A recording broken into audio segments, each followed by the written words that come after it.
当然，我好了。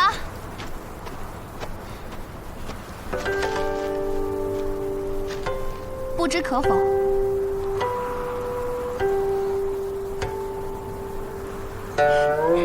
妙笔丹青啊，请吧。你们两个没问题吧？要不我给你看看病啊？放肆！不是，我的意思是说，你要是有什么救急，我还真可以给你看看。你别不识好歹啊！谁愿意住你那店啊？你这老骗子！我定这规矩就是为了不让你再进店。出去！如果我还有些本领，能不能也把他带进去啊？哎呀，那就要看你有多大本事了。那我就来说说此地的来历。六朝时，有得道高僧魔石大师在杭州与长安之间修建寺院，期间受盗挖金银者恐吓，大师不为所动，心无旁骛，不仅建成了金刚寺，还译出了很多传世之经书，并最终感化了那些强盗。我想这里应该是金刚寺遗址。你瞎猜的吧？怎么会是瞎猜？外面的山坡，在这个季节还同时长有葱蟹，在大雪中，却仍郁郁葱葱，可谓奇绝，是山下有金银之兆也。正所谓山上有葱，下有银；山上有蟹，下有金。且前隋古籍《六朝11记》中，就曾经记载。金刚寺周边就长有葱蟹，我还在几里以外的山坡上看到了六朝的石灯，字迹虽已模糊不清，但现在想来，应该是“化道成佛”4个字。还有就是此地正处于杭州与长安之间，这就都对上了，所以我推断，这里就是金刚寺遗址。我说的是绝技，你就只动动嘴皮子。怎么？这不算吗？但若不让你进去，你定会说我言而无信。好，那我就抬抬手放你们进去。不过他只能住柴房。凭什么？就凭你吃了鸡赖账。罗凌风，他对你的恩人不恭敬啊！多喝点酒，身子暖和了，住柴房也就不冷了。哎，罗凌风，你哪头的你？我觉得卢凌风说的对，你一个人住柴房，想喝多少喝多少，没人说你贪杯，不是挺好？我不住柴房，我要住上房。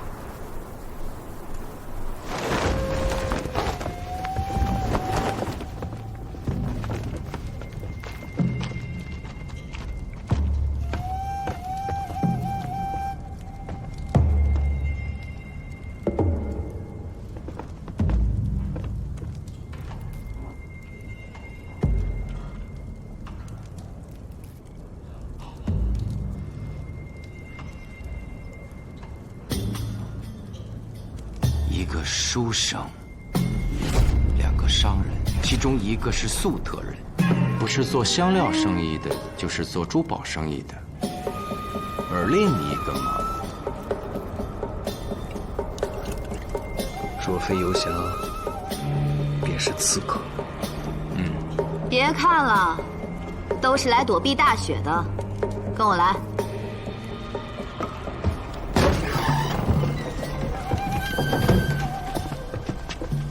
怎么样，上房不错吧？话说前头可不便宜。嗨，贵点可以理解，毕竟这大雪封山，前不着村后不着店的嘛。你们4个人每人500钱，住柴房那个150钱，4匹马500钱，95个人1000钱，总共加起来就是3650钱。啊？这么贵？就这个价，不住赶紧走。罗兄，咱可不能吃这亏上这当。走，走走走，走走走走走走走。等一等。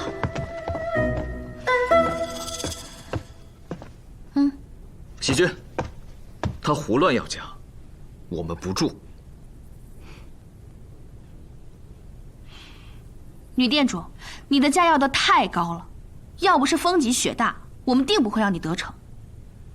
这是5两银挺，剩余的明早找给我。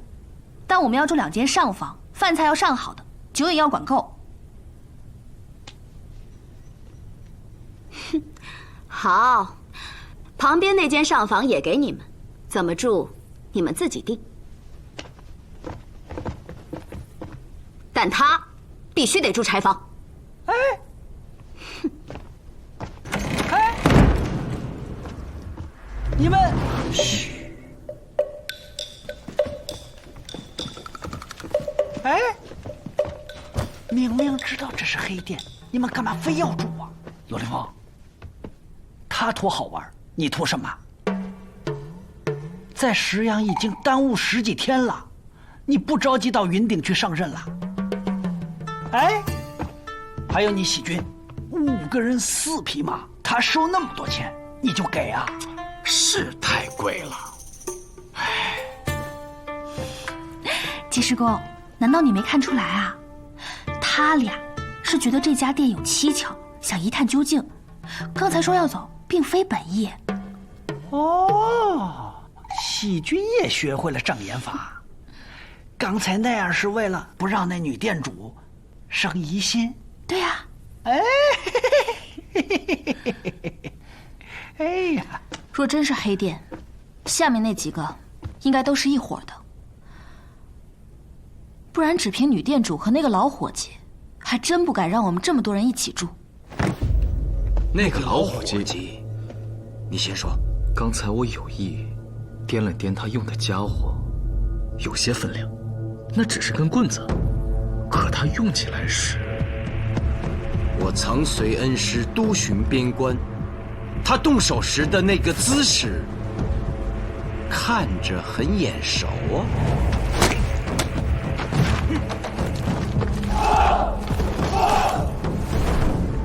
说什么呢？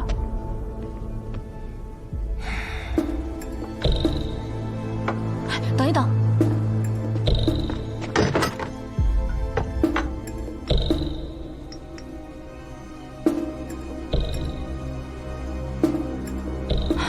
没事，可以喝了。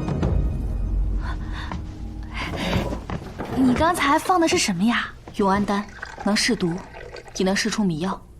若水中放了东西，加入永安丹，就会起水泡。樱桃，厉害呀！雕虫小技而已。雕虫小技有时候管大用。这种建造于荒野的逆旅，庭院两边一般是厢房，中间是正房，怎么多了个祠堂啊？而且又那般古旧。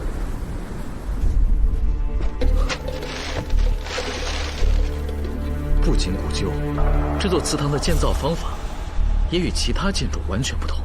我一进院儿就发现这祠堂应该有些来历，我似曾相识，但又想不起来在哪儿见过。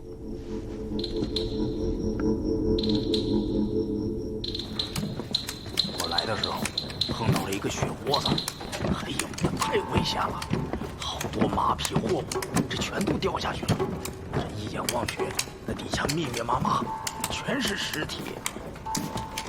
幸好我幸运，这旁边拉了我一把，这才没事。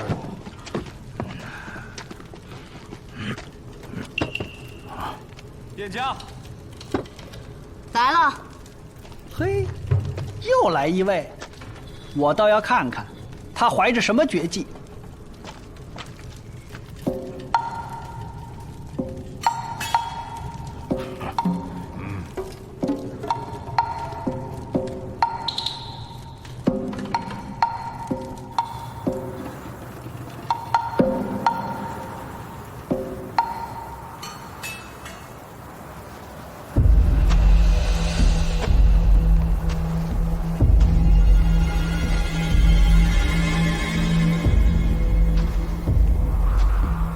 我乃江山人，正遇大雪，投宿于此，还请店主行个方便。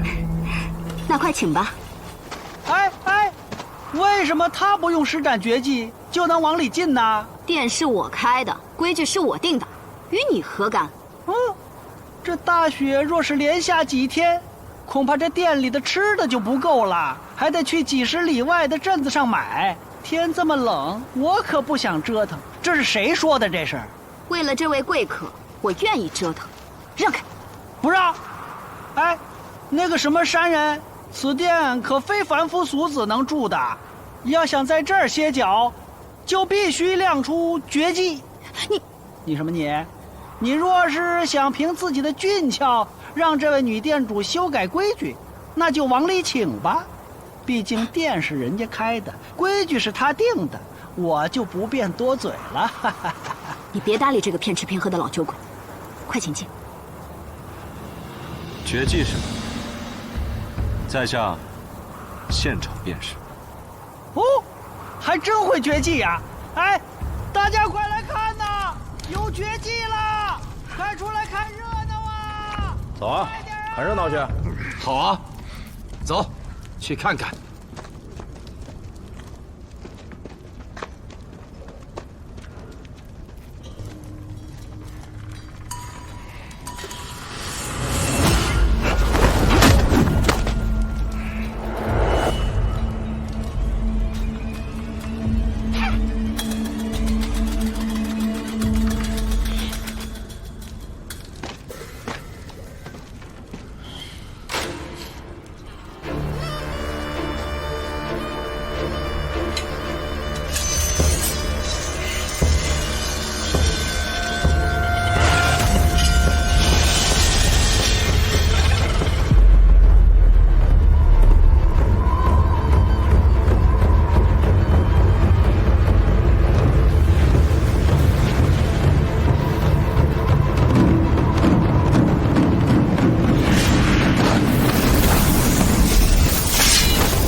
方才小施幻术，去爬了爬东晋的崇山峻岭，累得脚疼。休息时，见有人负鹅龙而来，欲借鹅龙歇脚，但后来想还要投宿，便回来了。阳羡书生。如此说来，今晚就不用劳烦女店主了，就让这个江山人吐些美酒佳肴，让我们大饱口福。最好啊，吐出个美人来，陪我这个朋友喝酒如何？哎，甚好甚好。江某虽习得一些幻术，口吐美酒佳肴确实做不到，人更吐不出来。这不是空欢喜一场吗？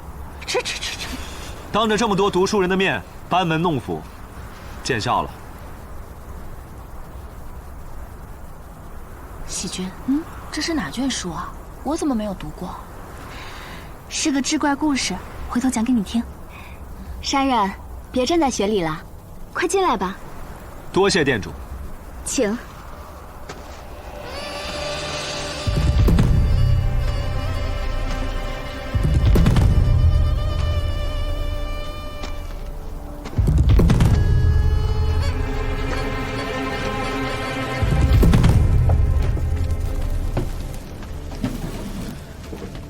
你这店开了也得有7、8年了吧？好。我的意思是，应该存有陈年佳酿吧？当然，好眼力。我这店开了得有10年了，自然有陈年好酒。上菜。啊，菜不着急，酒却是要越快越好，好暖和暖和。好。哎，我们的酒也赶紧上啊，跟菜一起上。还有上鸡的时候数数几条腿，别回头又说我赖账。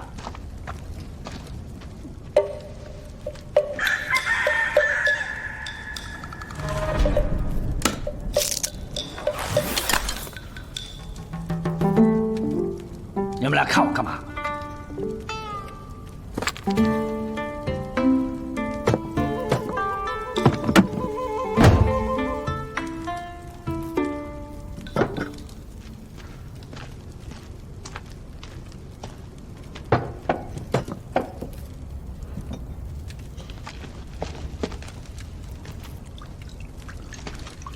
江兄，方才见你幻术了得，竟能画出阳线书生的意愿，着实神奇。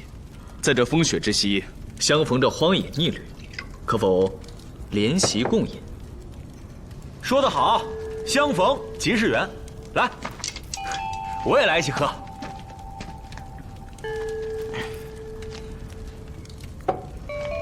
一起好啊，一起好。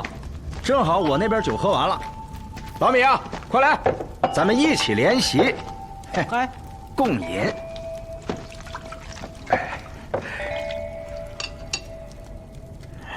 把行囊放下，谁还偷你呢？那可不行，我这一袋子东西，等你考中进士之后，做10年官的，不能放。吹吧你！对，我在吹牛。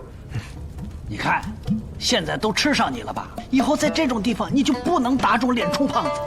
你这个人。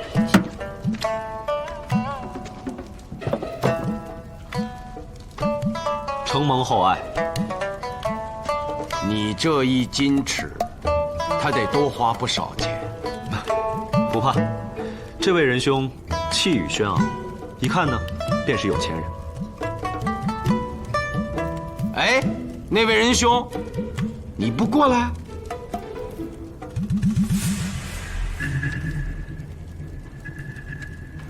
各位，请。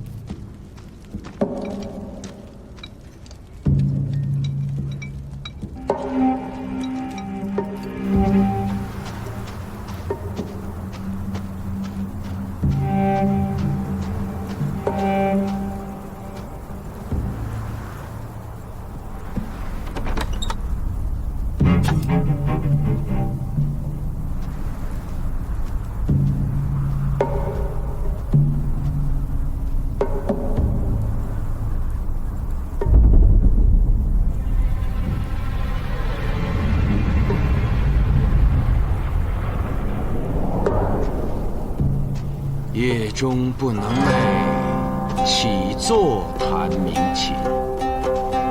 薄帷见明月，清风吹我襟。孤鸿号外野，翔鸟鸣北林。徘徊江河间，忧思独上心。大雪漫天，不见明月。阮嗣宗的咏怀诗，不太适合吧？是不太适合，但我喜欢这首诗，是因为它没有被赋予更多的弦外之音，它唯一所表达的就是悲伤，仅仅是悲伤。为何突然如此伤感？触景生情罢了。哎，面对这漫天大雪，你又想用哪首诗来感怀啊？我只想到一句：江山寥落，居然有万里之势。好一个有万里之势！毕竟你曾经是中郎将嘛，正如恩师当年对你的期待。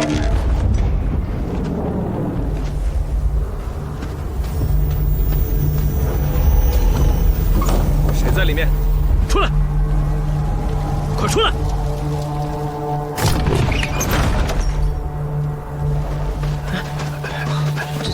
发生什么事了？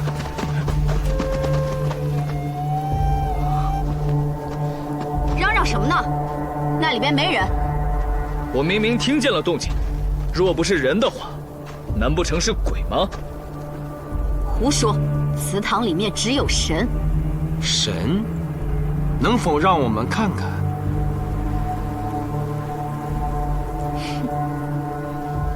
天这么晚了，若是搅扰了神明，就不怕今夜把你们谁的命射了去？摄人性命的那还是神吗？还望女店主成全。好吧，开门。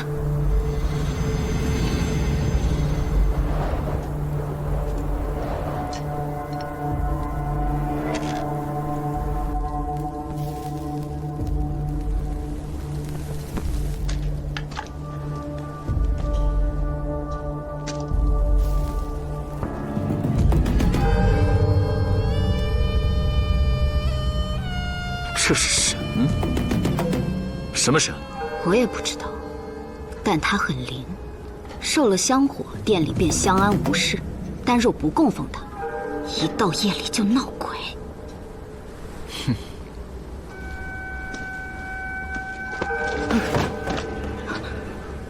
如此古怪的神，我还是第一次见到。老米，你认识这神吗？就算他认识神，谁也不认识他。别磕了，多吓人呐！就是拜错了神手，出事儿了。去，不要妨碍我拜神。每次拜神后，我都要为神掸去灰尘。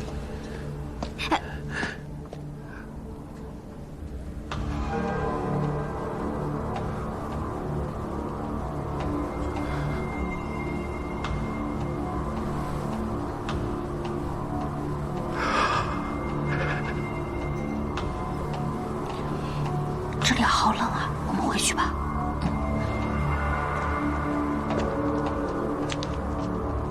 尽管此神十分威武，我要在这里彻夜侍奉，以护佑我今后平安。不行，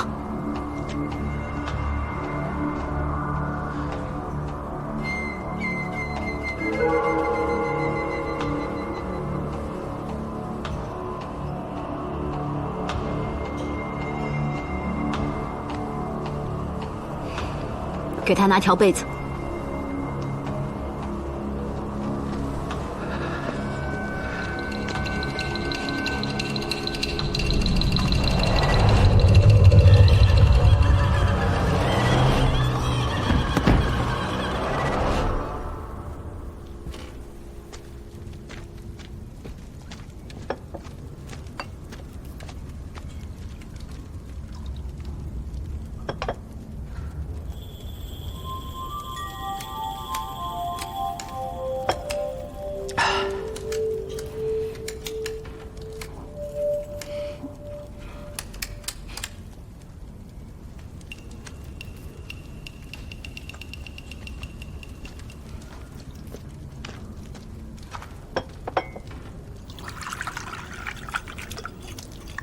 山人，我敬你。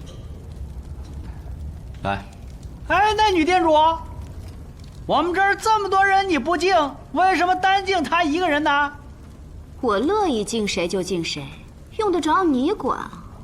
滚！好生无礼！不敬酒也就罢了，还骂人。先前骂我，我没理你。现在我这么多朋友都来了，住你的上房，吃你的酒食，整块的阴亭都转了，你还骂我？我这么大岁数，是让你骂的？倚老卖老是吧？好，我敬完山人，就敬你。山人，在下店主。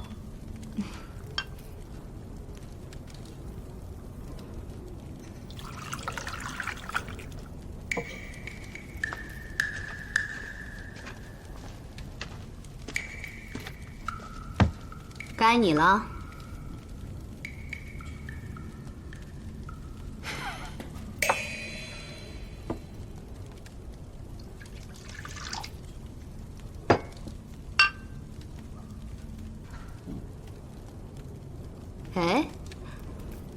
多没意思，不如玩点刺激的。怎么个刺激？土罗刀子如何？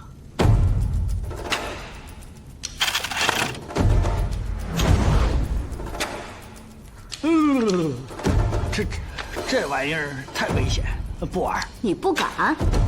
他不是不敢呐，我还想喝100年酒呢。那可就不是我不敬了，是你不值得敬。哎，老飞，行了，喝酒，来。这匕首的刀刃，平时缩在柄部，这一圈有9颗宝石，只有1颗被按动时，刀刃才会刺出。游戏规则是2人参与，1人转动按钮交予对方，对方将刀放于自己胸前，按动尾部按钮。若刀刃不出，便由转钮之人敬他1碗酒；若刀刃刺出，那在场的所有人都要敬他1碗酒。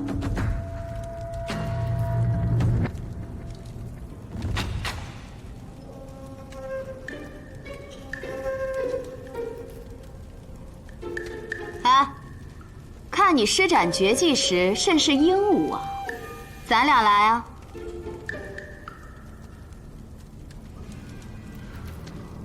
这土罗刀子，我之前就有所耳闻，曾流行于西域，早被大唐所禁。本人绝不参与。原来是个中看不中用的。你算了，剑客，抱着把剑挺唬人的，这时候装听不见。唉，想不到这大雪之夜，魔家殿内竟无1人有胆量。我来。不过我要加个赌注，就是你刚得的那块金饼。好，如果我输了，就把金饼给他。主人，凶险，不可呀！你还管上我了？主人，放下金饼，给我滚！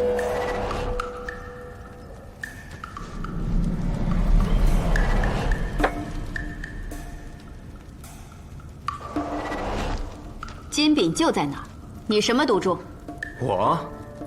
我输了，留下给你做赘婿。我总比你那不听话的老伙计强多了吧？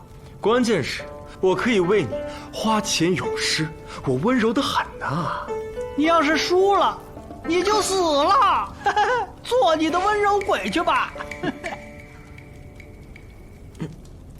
哦，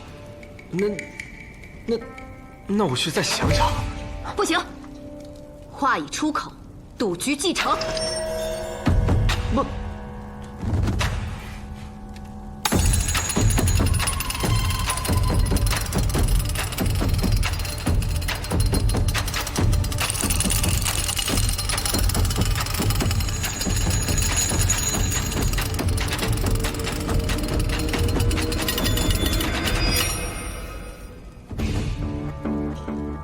请吧。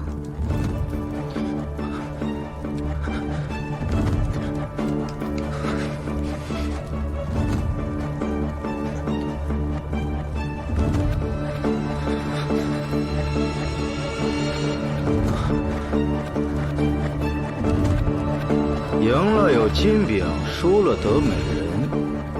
我想说的是，如果死不了的话，那可是2头赚呢。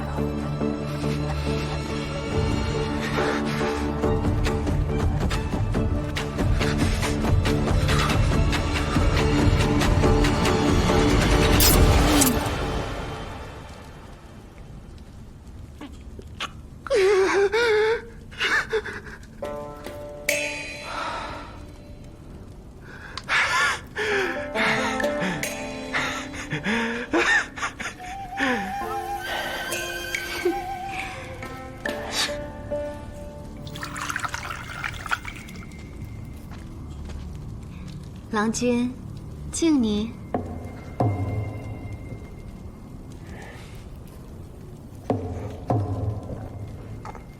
到你了，快转！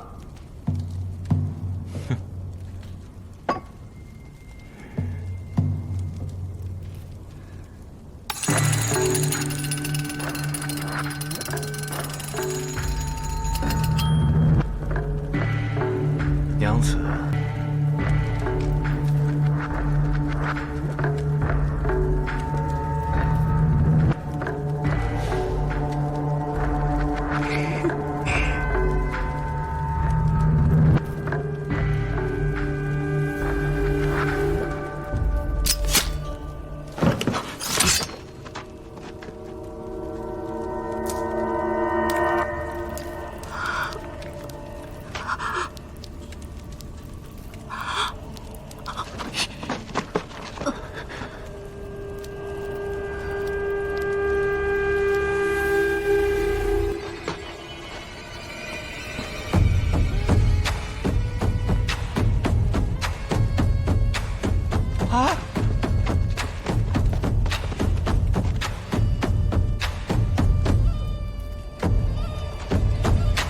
死了！去后门看看那个老伙计。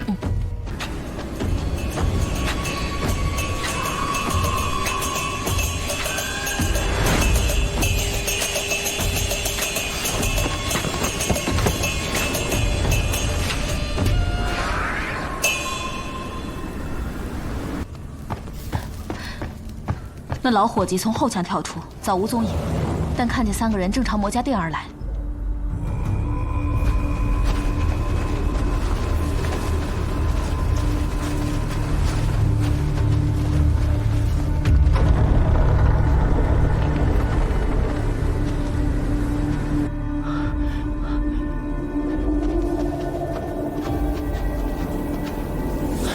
来的是官家人。啊！哎呦！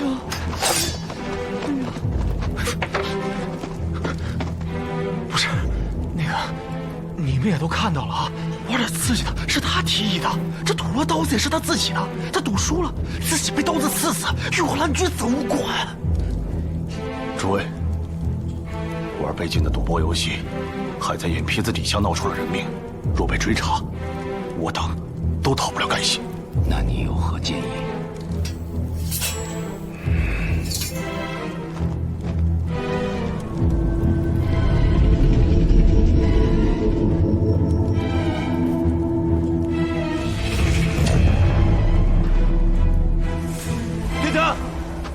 弟子，我家县尉至此还不出来迎接？来了，来了，来了！哎呀，风雪太大，刚才没听见。您是？我乃龙泰。雪大天寒，寻酒暖暖身子，只喝不住。啊？不住店啊？怎么了？不行啊！你这店主还想左右我们龙县尉？我没有那个意思。那你是什么意思？我是说，天色已晚，雪又下得这么大，店里有空房，住下也无妨。我再说一遍，本县尉只喝酒暖暖身子就走，懂？了然，了然。那还不快请县尉进屋？啊，对，快请，快请。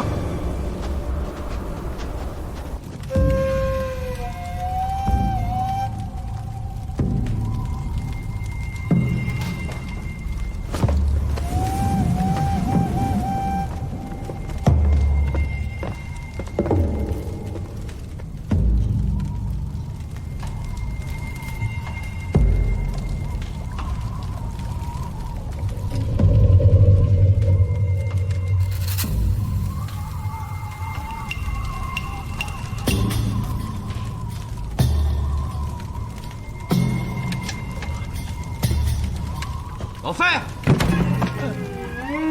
你上楼干嘛去？睡大觉去？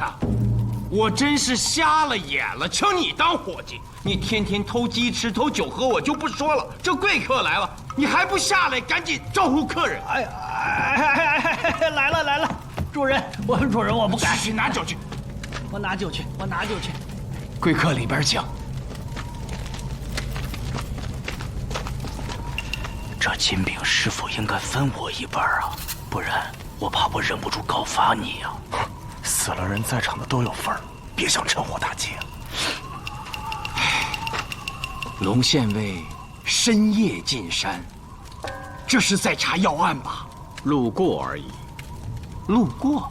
龙某非本地县尉，是从杭州云顶县而来，前往长安上任的。我家县尉已被任命为长安万年县县尉。哎呀，那能到京师当县尉，那一定是朝中有人吧？何意？你是说，龙某是靠他人上位？我可不是那个意思。我在这儿荒野开此小店，有年头了，还是头一回遇见进京赴任的官员，真是蓬荜生辉啊！蓬荜生辉。酒来了，来，给我。菜呢？哦，菜。哎呀，哎呀，这酒足饭饱，兄台，咱们也上楼休息。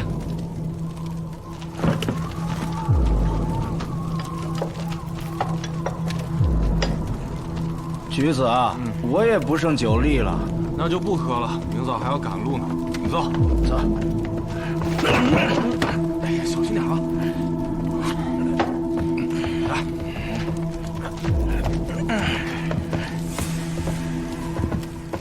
来，菜来了，来，给我。哎，这算什么？就给我家县尉吃这些？这柜台里就这些了。是这样，你们也看见了，今天的客人多，把菜都吃光了。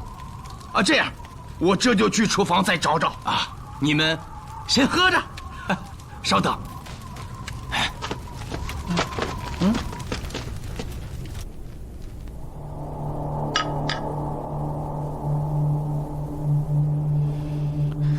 看架势，这女店主应该经常玩土落刀子的游戏，只是还没怎么着，自己就死了。哎呀，现在又来了县尉，万一尸体被发现可怎么好？毕竟藏尸，你我也有份。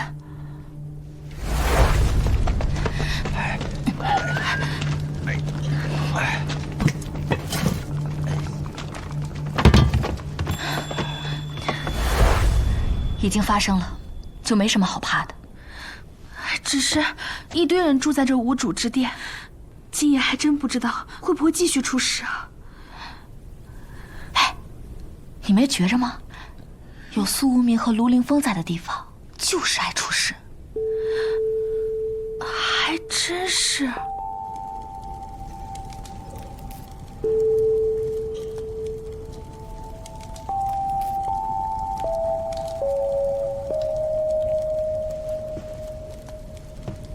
敢问兄台，尊姓大名？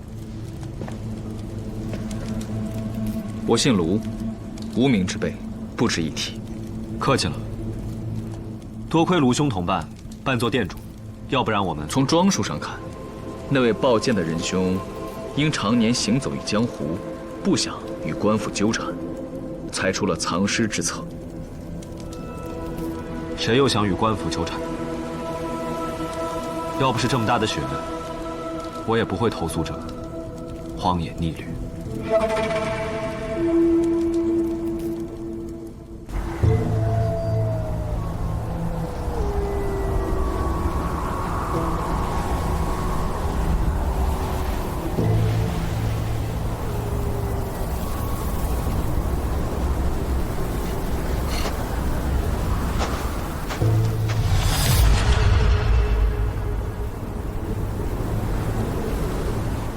天色已晚，不会有人来了，把大门关上吧。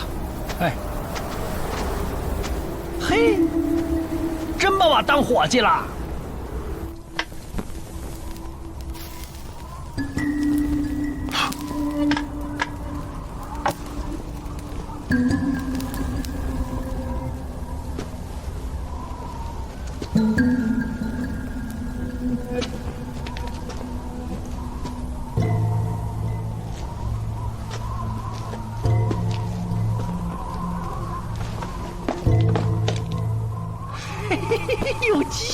上2只。哎，炖鸡太慢了，那3个一看就是急性子。那炖上几只，明天早上吃不行吗？一天天就知道吃，这么多东西，够几10人吃个把月的。按说这是逆旅，存点食材也是正常。可那个女店主实在是太可恶了，明明有这么多吃的，她愣说大雪封山，吃的不够，她要拒我们于门外。老费，死者为大，就别跟他斤斤计较了。说的也是，年纪轻轻，就一刀正中要害，连个施救的机会都不给我。这样，做糊饼，烤羊肉。这你也会？不会是在石阳跟马怀学的吧？少废话，生火。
去，打满酒，待会儿带上吃食，路上喝。还真要走啊？雪已经停了，正好赶路。哎呀，可这么晚了，困得厉害呀。要不睡上一觉？我叫你打酒。哎，是。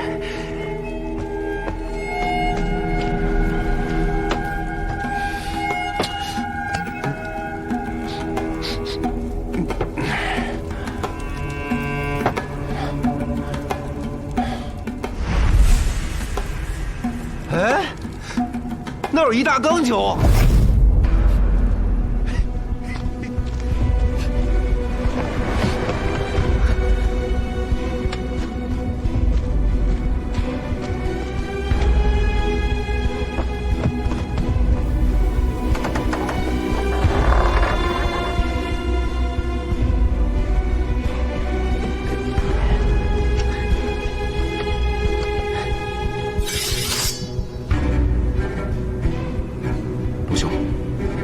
下去解释清楚了。江兄，你觉得能解释得清楚吗？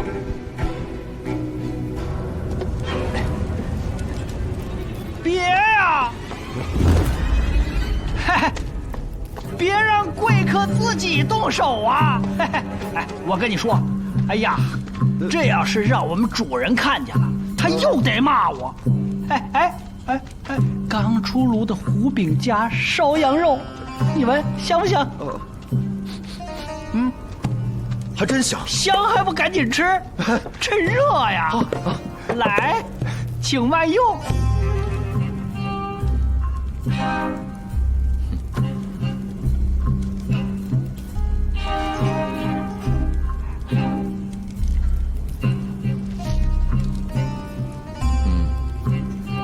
真不错。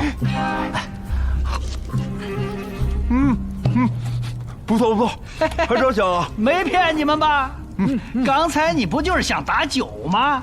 我跟你说啊，这缸里的酒不好喝，才灌进去， 10天，它能好喝吗？所以就得把它盖起来。嘿嘿嘿，要说打酒啊，还得上柜台里边打，那都是多年的陈酿。是吧？你放心，给你们装的满满的啊！嘿嘿嘿嘿。不错。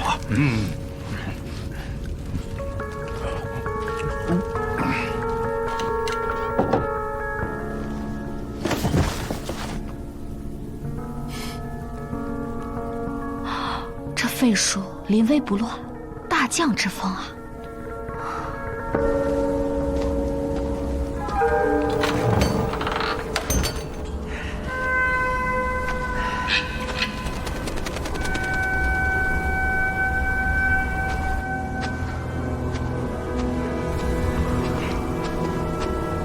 密兄，女店主，女店主，今晚高兴，我要喝酒。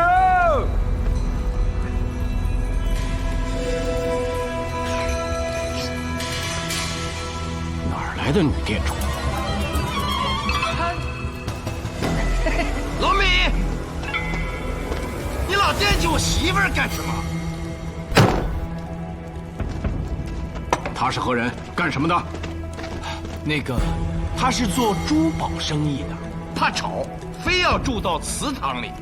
我本来是不答应，可他老缠着我媳妇儿，我媳妇儿好说话，就让他住到那儿去了。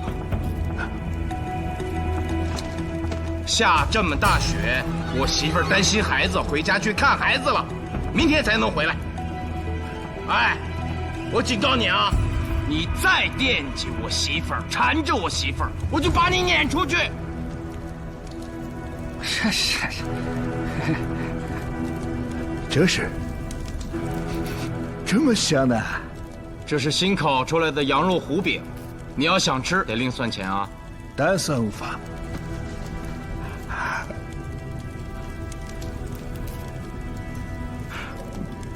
我还是回祠堂再吃吧。对，酒，我要酒。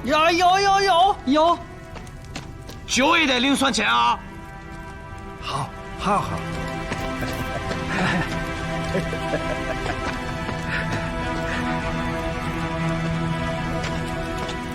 老费啊，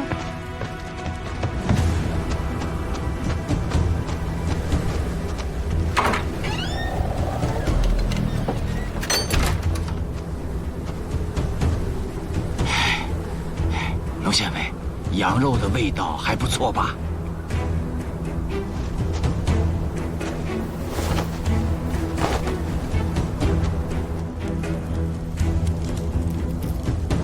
哎，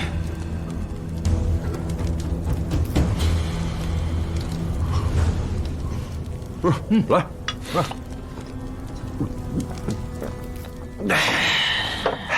哎呀，不好啊！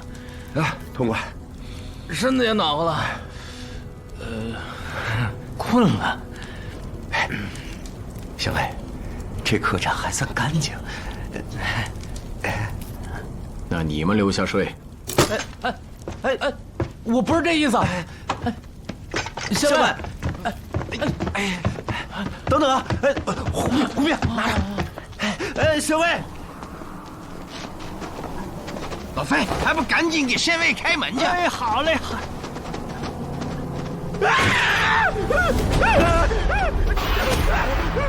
被托给杀了，血，全是血！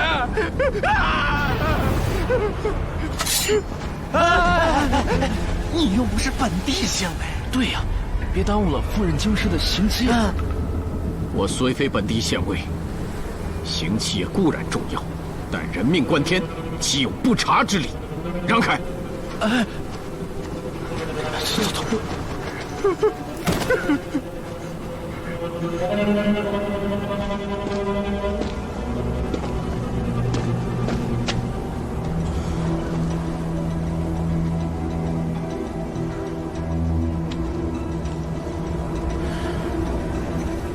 此人来时可携带物品，有个行囊，还挺大的。对，喝酒的时候还背在身上的。哎，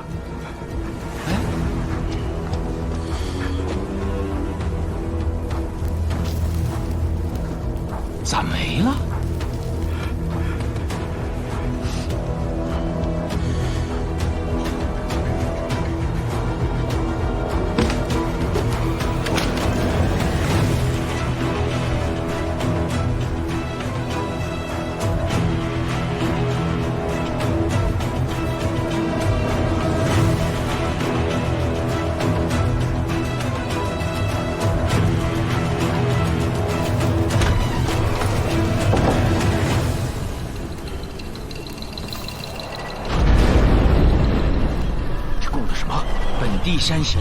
山神啊，天灵的。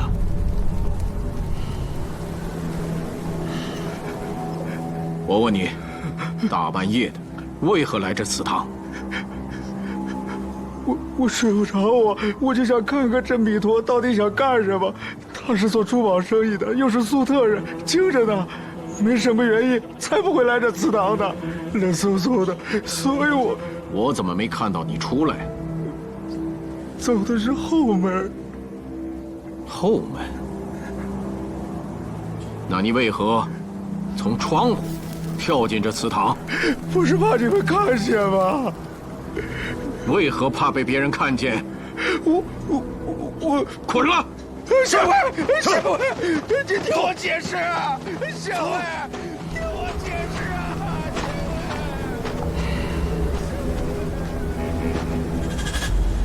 我看这案子不难查，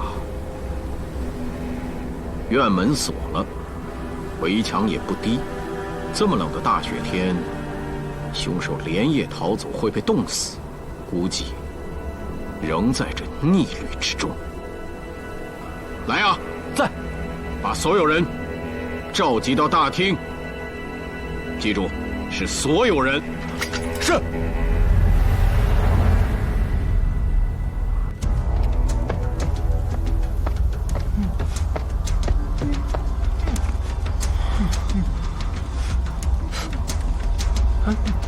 怎么了这是？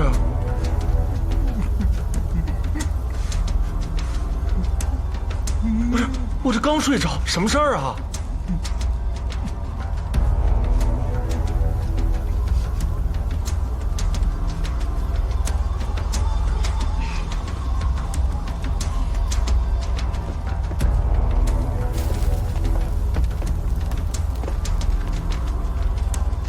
就在刚才，粟特商人弥陀被杀。本县尉已勘察祠堂内外，断定凶手就在你们当中。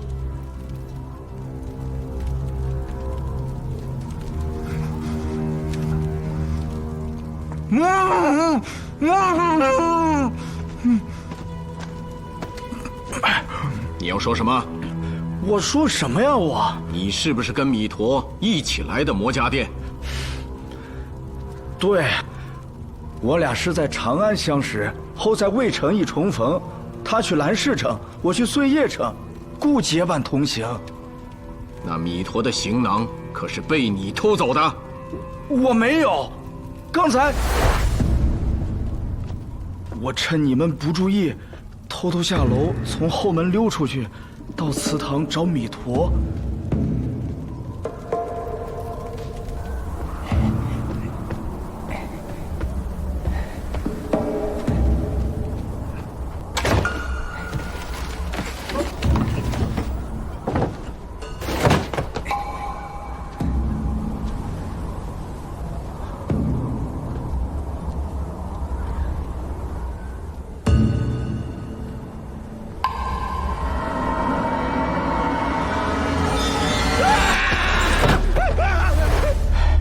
县尉，尸体是我发现的，我也证明我的清白了，不是我干的，赶紧给我松绑吧！啊！你们这些人，除了店主和伙计外，其他人在我进店后不久，就都上楼了。而柜台旁的那个后门，刚好在我看不见的地方。从时间推断，有人趁弥陀前来找酒之际，从后门溜出，潜入祠堂，待弥陀返回之时，将其杀害，并偷走行囊。凶手是谁？不如从实招来。龙县尉，这是要查案？荒野逆旅出此凶案，我不挺身而出，还能等谁呢？我一直在屋里睡觉，不关我的事。关不关你的事，不是你说了算。你的意思是，你说了算喽？可你并非本地县尉。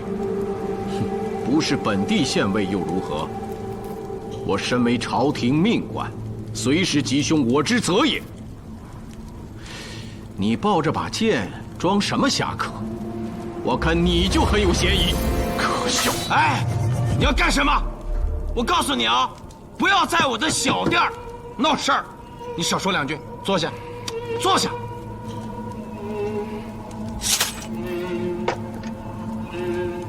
那你如何断定凶手在我们之间？万一是来自外面的人作案后潜逃，有何奇怪？若是外面的盗贼作案，又怎会知道祠堂里睡着人？再者，本官已将魔家店内外尽查，雪地上并无足迹，也就是说，雪停后并无外人进过此逆旅。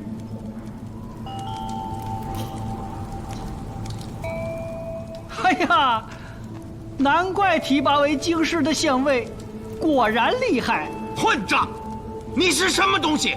轮得着你评说县尉？他虽是你的伙计，但上了年纪，你怎好出言辱骂？我知错了，知错了。接下来，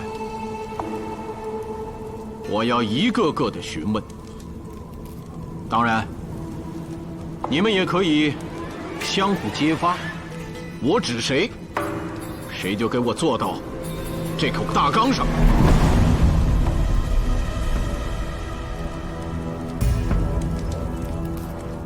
你们每个人都要说清楚，今晚上楼后都干了什么。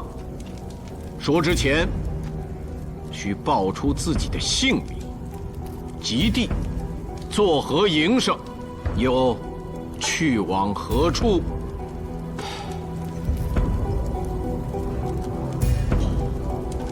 你先说。对，就是你，上纲。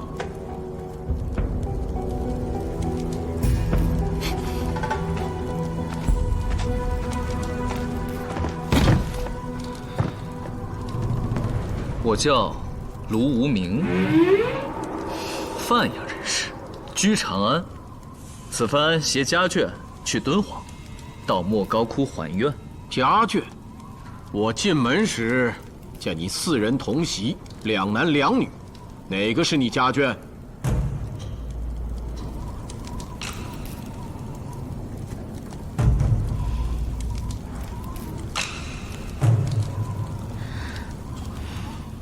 那你为何不与家眷同住在一起，而与他进了同一间房？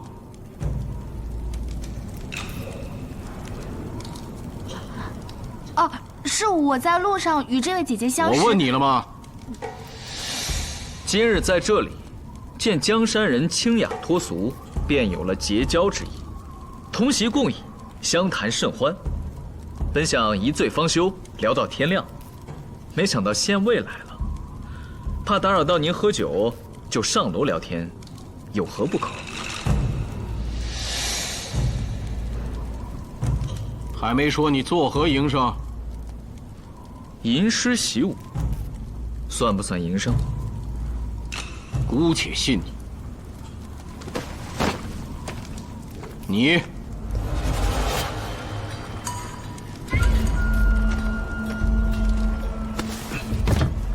我乃韩州江山人，修炼于青山，飘荡于江湖。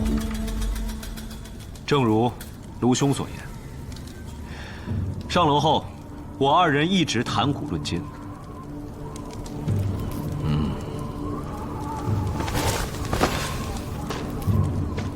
宝剑的，该你了。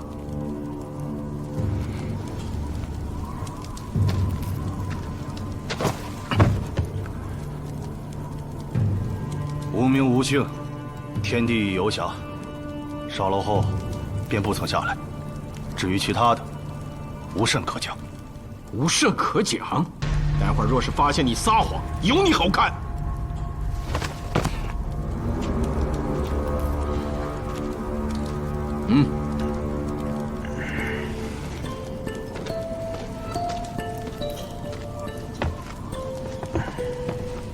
本人姓蓝，名举子，扬州人，无业。此番西游只为增广见闻。你不是橘子，我叫蓝橘子，橘子是我的名字。上楼以后，我再也没出来，外头实在太冷了。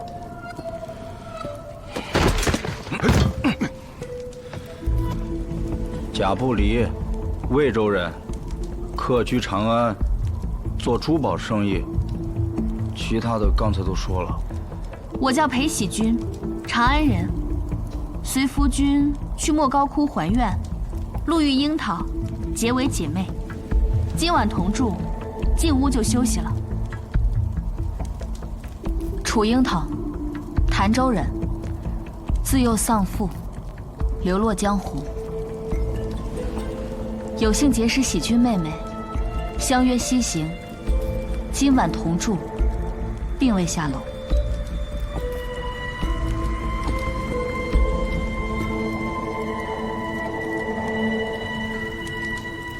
店主啊，该你了。我？嗯，不是，那个米驼抱着酒和胡饼回到祠堂之后，我不是一直在您身边伺候您的吗？我没有机会行凶啊！我说你行凶了吗？但你不要以为我让你一起勘察就是信你，我是怕你跑了。龙某探案多年，什么样的凶手没见过？你故意留在本县尉身旁，也许就是为了给同伙制造机会。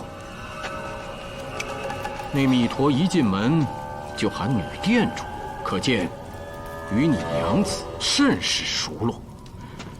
你因猜疑而起歹意，自己不敢行凶，便雇佣了杀手，还不如实招来。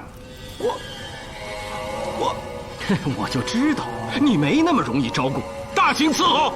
是。哎，等等，这就要动刑了。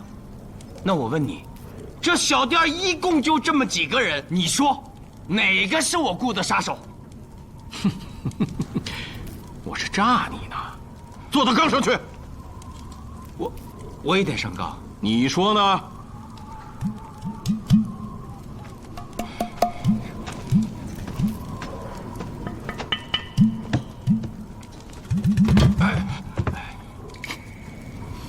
我姓苏，叫苏凌风，本地人。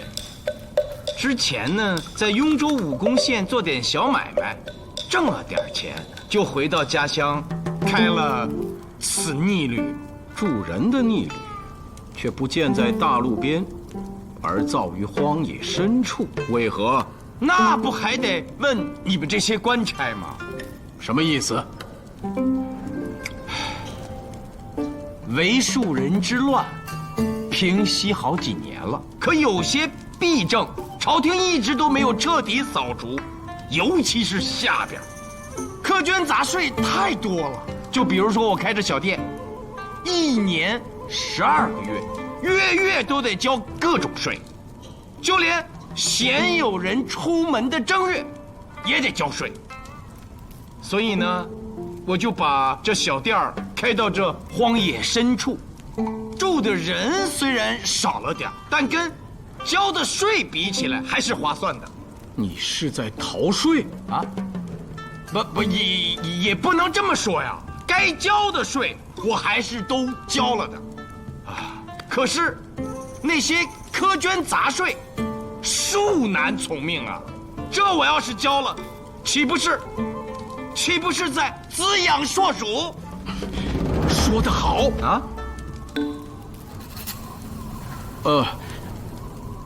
我的意思是，你这话倒也算是发自肺腑，啊，但也只能在这荒野逆旅中说说，不然。明白，多谢县尉提醒。是不是该我了？你就不要耽误功夫了。哎，你这县尉，是不是瞧不起我呀？米驼的致命之伤，乃脑后受重击所致。你上了年纪，应没那么大力气。啊，你明察秋毫，明察秋毫。哎，我问你，那姓苏的，是不是对你不好啊？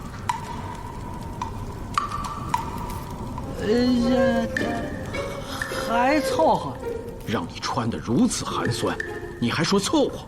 像你这样的伙计，着实难找，当格外珍惜。姓苏的，哎，你以后对老人家好点儿。听见了没有？苏武凌风，这别我喝你点酒你都舍不得，还有那个鸡。你行了行了，都挺鲜味的，都挺鲜味的。那还差不多。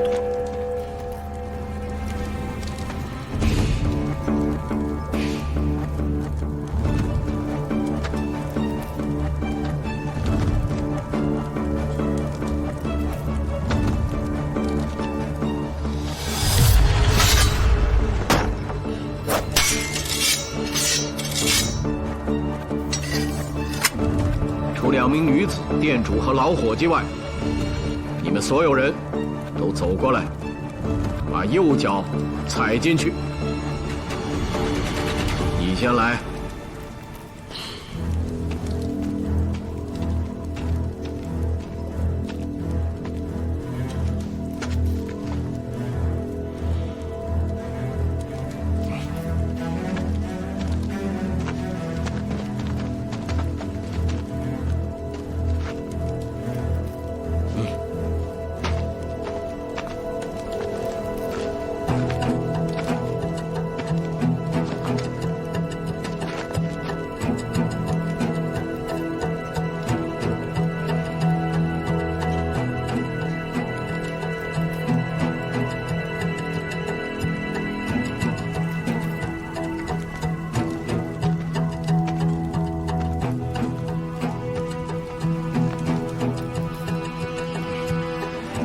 没我事儿吧？给我松绑吧！少废话！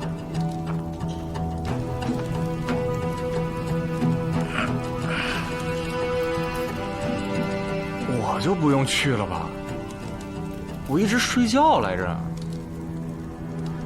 过来。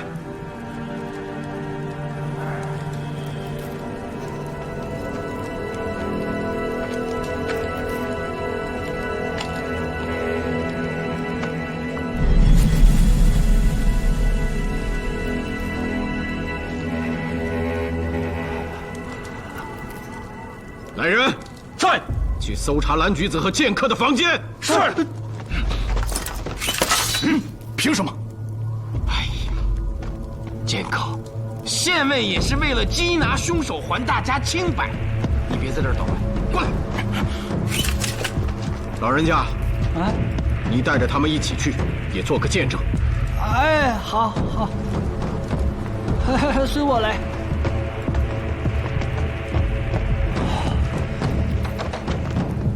哎呀，县尉仅凭技艺就画得如此精准，佩服佩服。这儿有2串脚印，大小不同，深浅有异。深的这一串，应是那胖子的；浅的这一串，怕就是那凶手的。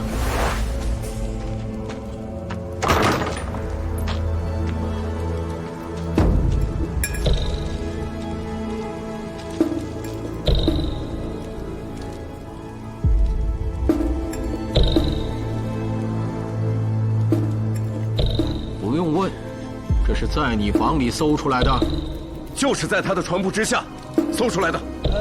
亲眼得见，我可以证明。这一定是有人陷害我。脚印已经对上了，又从你屋里搜出赃物，还想狡辩，再不招供，大刑伺候。出来时，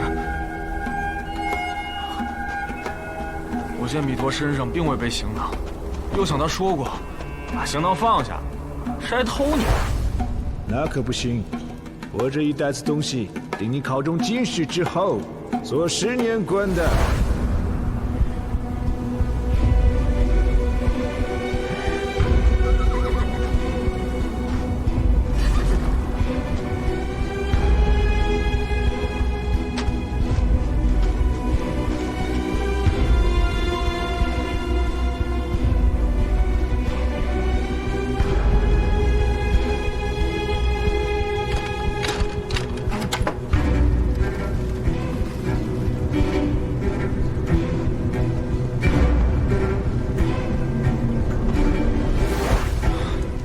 偷了行囊后，我就躲在了后门，趁大家出门之际溜回了房。我真没杀人，我就是个书生，我手无缚鸡之力呀！我……你以为你教举子就是个书生啊？我看你就是个无赖。说，把凶器藏哪儿了？我没杀人，哪儿来的凶器啊？你就不怕我用刑？我真没杀人，用什么刑啊？荒野逆旅，确无刑具，只能打了。再不招供，乱棍打死。是。哎，等等，等等！剑客、山人，还有姓卢的，你们看着可都不是寻常之辈，不能眼睁睁的看着这个外地县尉草菅人命啊！堵上他的嘴。是。哎。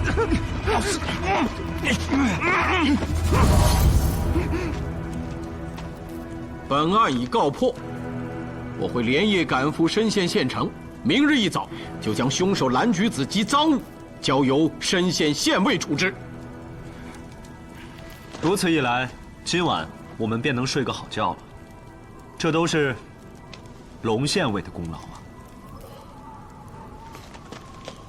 江山人所言极是，龙县尉，卢某钦佩。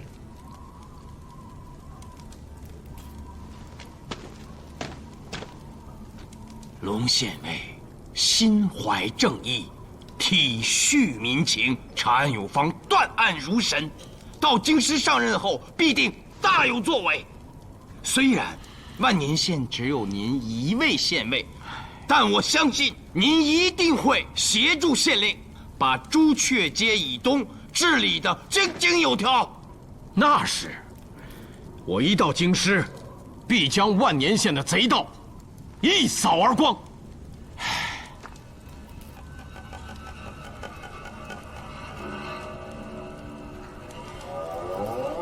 诸位，我们有缘再会。押上凶犯，走。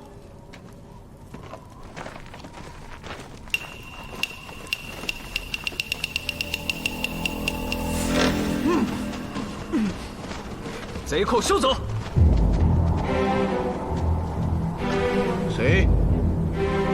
谁喊的？卢某，又如何？贼寇在哪儿？就在眼前。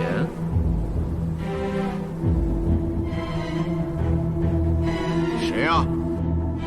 冒充县尉者，便是贼寇。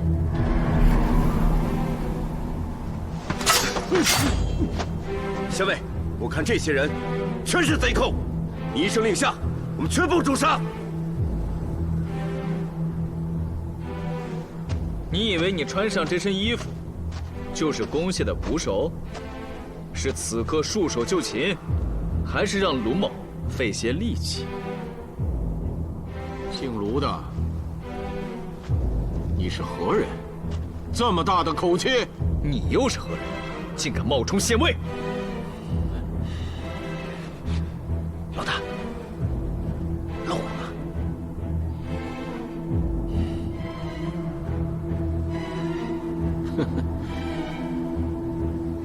你们到底是什么人？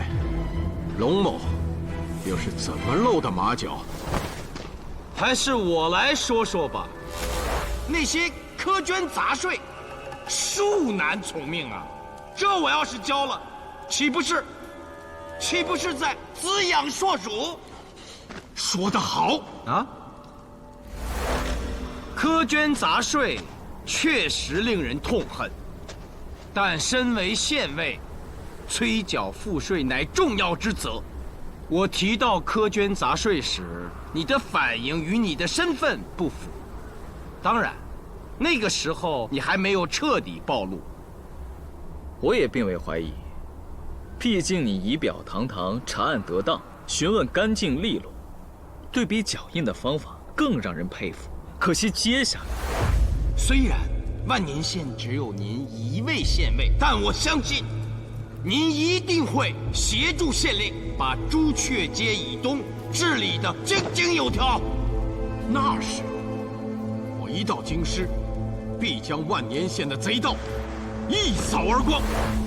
你说你是县尉，被提拔至万年县赴任，竟不知京师所辖的万年有6个县尉，分别是司户、司仓、司功、司兵、司事、司法。你这个假冒的，若是真到了京师，岂不是让人笑掉大牙？6个县尉，奶奶的，有那么多当官的做甚？兄弟们，我看出来了，姓卢的和姓苏的必是当官的。先杀了他们俩再说。哎，等会儿，打架的事儿我可不会。你来。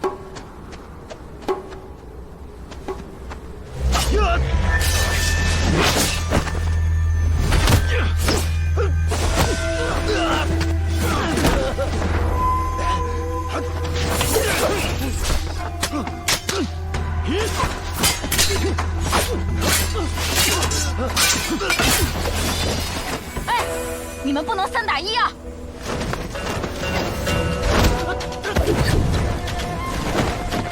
二位，咱们可早就在一条船上了，你们不去帮帮忙？鲁兄，我来助你。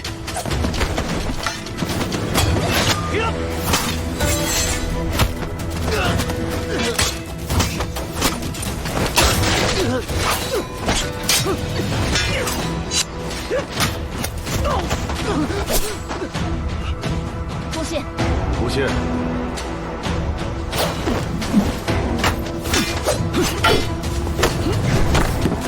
鲁兄，前线！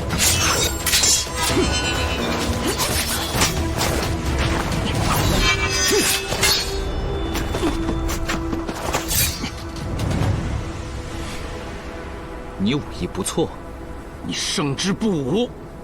何出此言？兄弟被擒，我心急如焚才露了破绽，不然，小娃娃，你早做了我的刀下之鬼了。哼，你们是知道龙某人要打此经过，提前设下的陷阱吧？你们这些当官的好狠毒，竟杀了一个粟特人诱我上钩。也罢，今日便是我与妻儿团聚之时。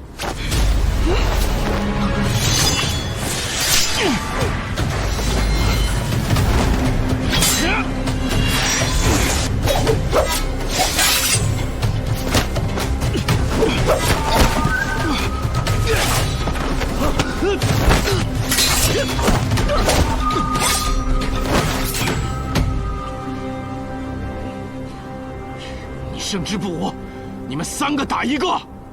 你们也是3个，你还偷袭，更何况人家没有用趁手的兵器。那就拿趁手的兵器再战。你等着！哼！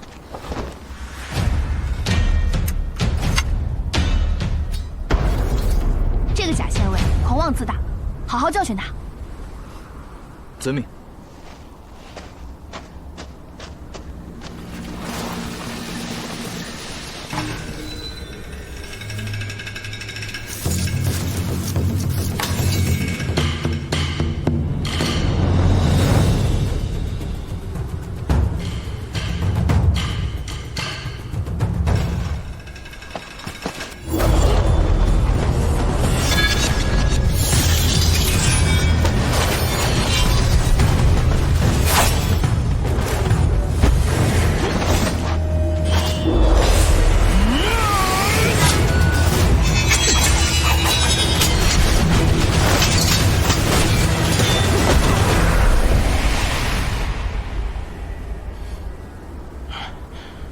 动手吧，龙某人只求速死。那不行啊！刚才你审了我们，现在该我们审审你了吧？我本梁家子，韩州云亭县人，家里靠酿造葡萄酒为生。20年前，遇到一个贪横的县尉，征缴各种苛捐杂税，以致营生艰难。我爹被逼得吐血而死。我向为父报仇，拜师学艺10年而成。没想到那县尉已经高升，不知道又到哪儿发财去了。我接下了爹酿酒的营生，娶妻生子，也过了几年好日子。结果又来了个县尉，比逼死我爹的那个更贪婪，更豪横。我与他理论几句，便被抓了下狱。他还欲霸占我家祖传的酒窖，我娘子去求他，他却愈加非礼。娘子不堪受辱，抱着孩子跳了河。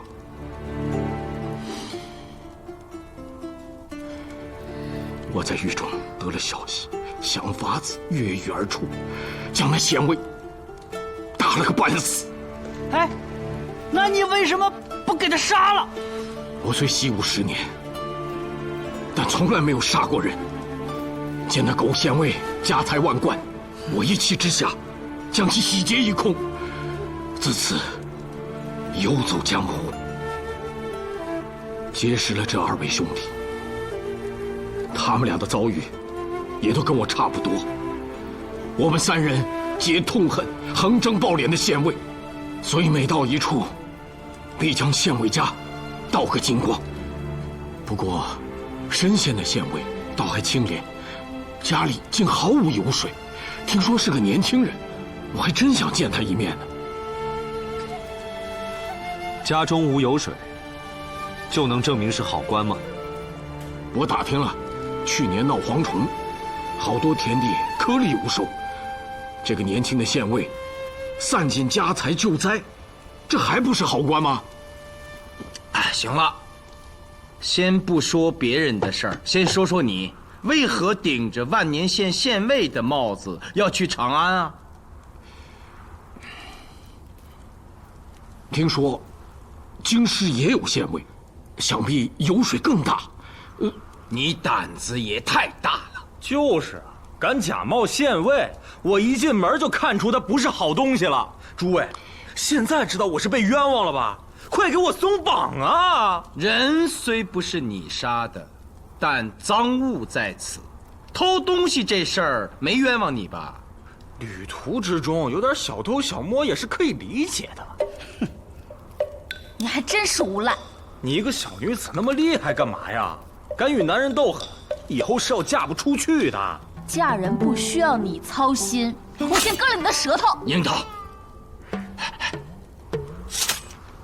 假县尉龙泰和他2个帮手已经被擒获了，可是杀死米陀的真凶尚未找到。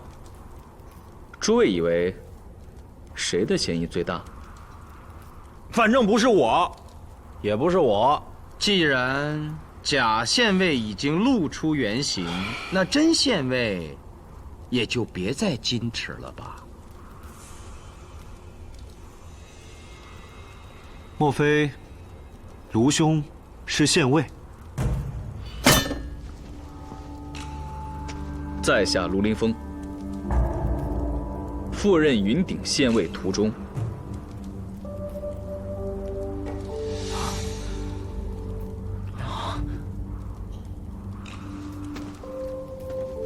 龙泰，你记住，我到任云顶后，断不会乱收苛捐杂税，那些积压的旧案冤案，我也会逐一查清。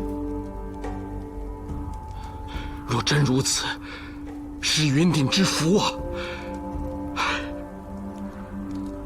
山人，剑客，你2人帮忙看好这几人，待卢某再看祠堂。哎，我先去点蜡烛。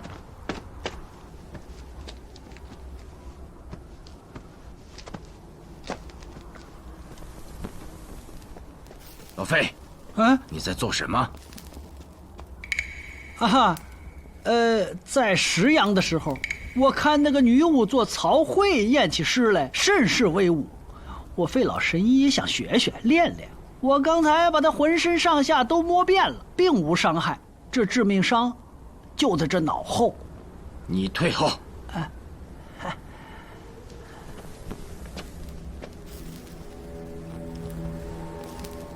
龙泰判断无误，是被重物猛敲后脑而亡。锤子？不是。镐头？也不是。应该是类似于铲子一样的东西。铲子拍死人？弥陀也算强壮，这用铲之人的臂力可不小啊。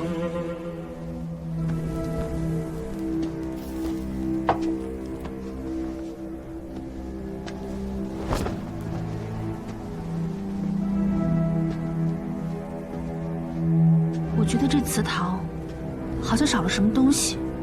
什么东西？肯定有什么东西不见了。喜君妙笔丹青，对进入眼中的景象可以过目不忘，应该不会判断错。但到底是什么呢？我想起来了，是个珠子。这雕像手指间所持的珠子。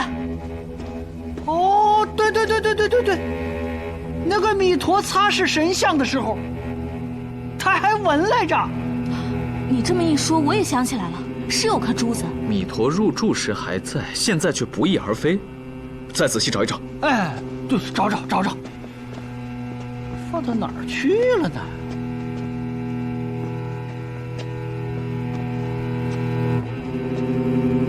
哎，苏无名，你怎么不跟着一起找啊？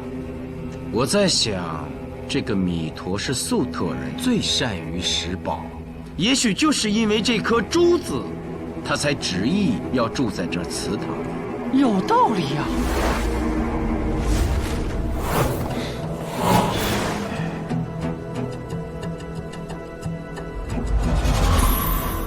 宝珠啊，宝珠，谁把你放到这里了？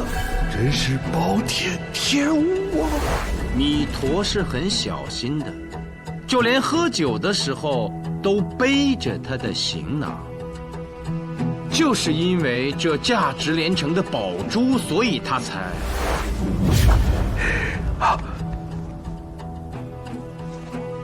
如此说来，弥陀因得宝珠而兴奋，故去前厅讨酒。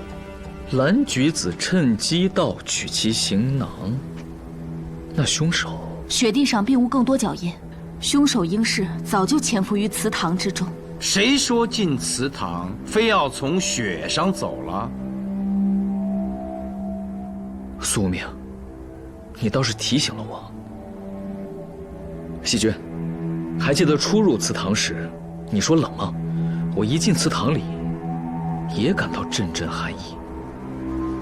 虽说这祠堂破旧，屋顶漏风，也不罕见，但是那里就有些奇怪了。躲远点。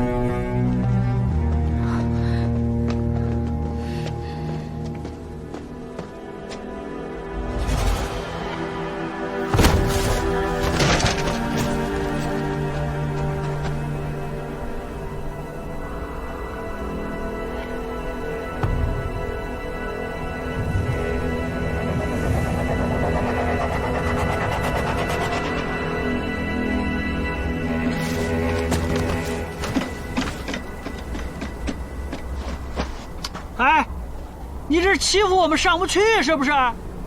他看见什么了？哎，樱桃，要不你上去帮我们看看？哎，别听老费的，他在查看脚印，上去的人多了就乱了。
这2楼杂物间有个天窗，凶手应是从那里潜入祠堂顶部，跳下去之后杀了米头。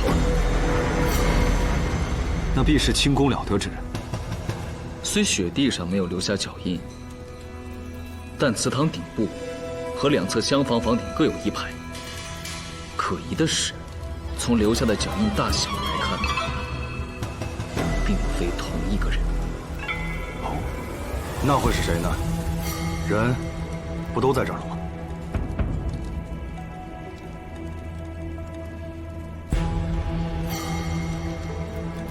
不对，从我们进店到现在，已经少了2个人，除了女店主，还有那个跑了的老伙计。那个老伙计出了后门，跃上院墙，进了后山的林子，又趁我们不备翻了回来，进了祠堂杀了人。这也说得过去，因为他毕竟是知道米陀就住在祠堂里。但还有另一种可能。系上红绸子，应该是在提醒外出的同伙，这店里住了人。同伙回来以后，看到红绸子，便绕到了后山的林子，再越过院墙，进了祠堂。这也太吓人了吧！而另一串脚印，更令人毛骨悚然。剑客刚才说的对。活着的人都在，除非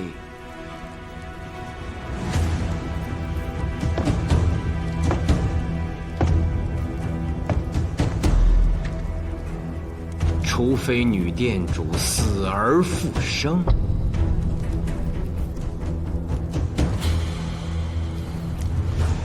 女店主死了？那是你来之前的事儿。之前还有命案，你等居然刻意隐瞒。行了，龙兄，还把自己当县尉呢？来啊，把他弄下来，开缸。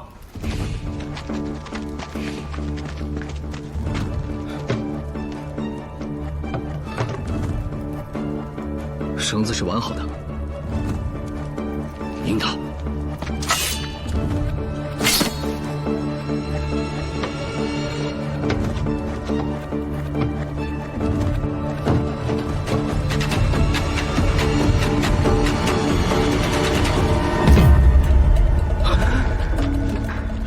人呢？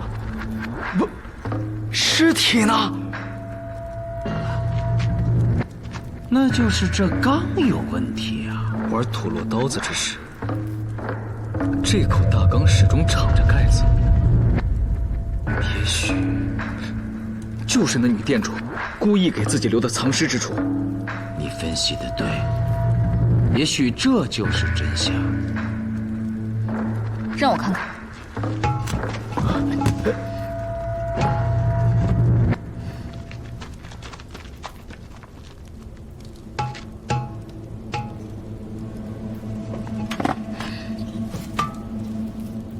引导，小心啊！放心。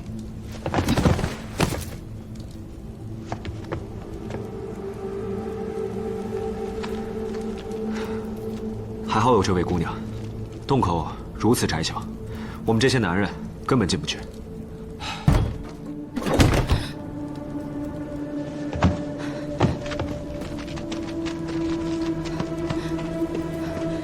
洞内并无浮土，四壁光滑，看来是经常爬行。不出意外的话，那个女店主肯定服用了暂避气息的药物。不对呀，当时我亲眼看见那个匕首刺入她的胸膛，我们离那么近，那血流的，江山人，还沾了你一手呢。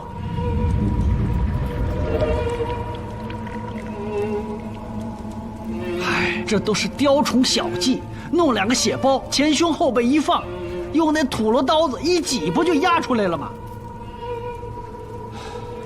现在最重要的是，这家店不能再住了呀！这，如老费刚才所言，若服用了暂避气息的药物，等他醒后，便利用这条地道从柜台后面钻出，再趁人不备上了2楼，就可通过杂物间的天窗到祠堂的屋顶。是他杀的弥陀，但因我去得及时，他没顾得及藏尸。有这种可能，但从弥陀抱着酒食回到祠堂，到被杀，再到尸体被发现，时间很短。可杀了人的女店主藏到哪儿了？你我雪中抒怀之际，那动静，你可曾听到？谁在里面？出来！快出来！我听得很清楚，确实是祠堂方向。现在想来，那声音不应来自祠堂之内，而是祠堂地下。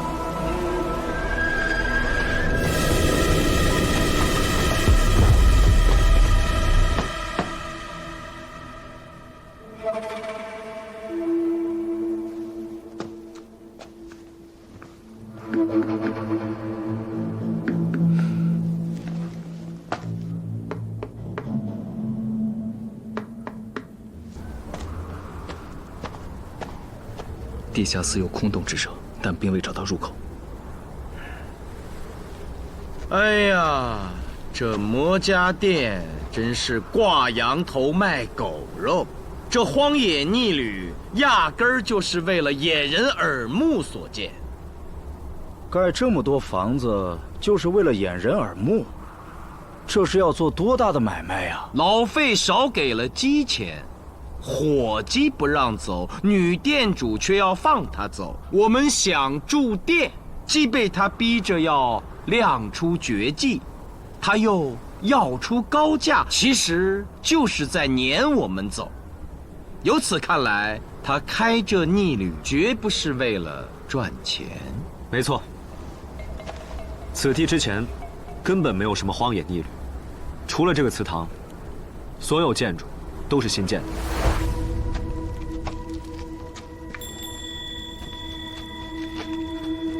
你这店开了也得有7、8年了吧？啊？我的意思是，应该存有陈年佳酿吧？当然，好眼力。我这店开了得有10年了，自然有陈年好酒。山人如此问，是在试探那女店主。苏兄，好机灵。试出他在说谎，却没有道破。我所寻答案，并非如此简单，所以，我才会耐心等待。有耐心，有定力，让人敬佩。就连女店主假死都没能让你亮出自己的身份。卢县尉早就看出你并不是什么修炼之人。我这店开了得有10年了，自然有陈年好酒。上菜。这山人有来历，不知是敌是友，不如邀他同席共饮，一探究竟。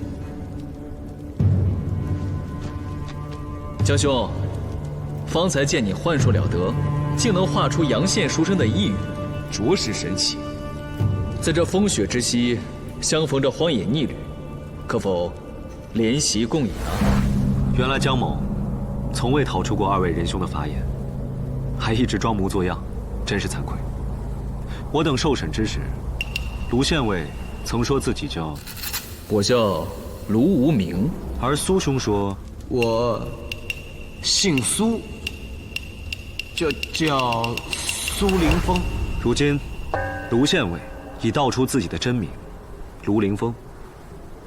若我没有猜错的话，苏兄的真名应是苏无名。正是。还真是2位仁兄，你们在长安屡破奇案，威名早已传至深县，今日得见，江某三生有幸。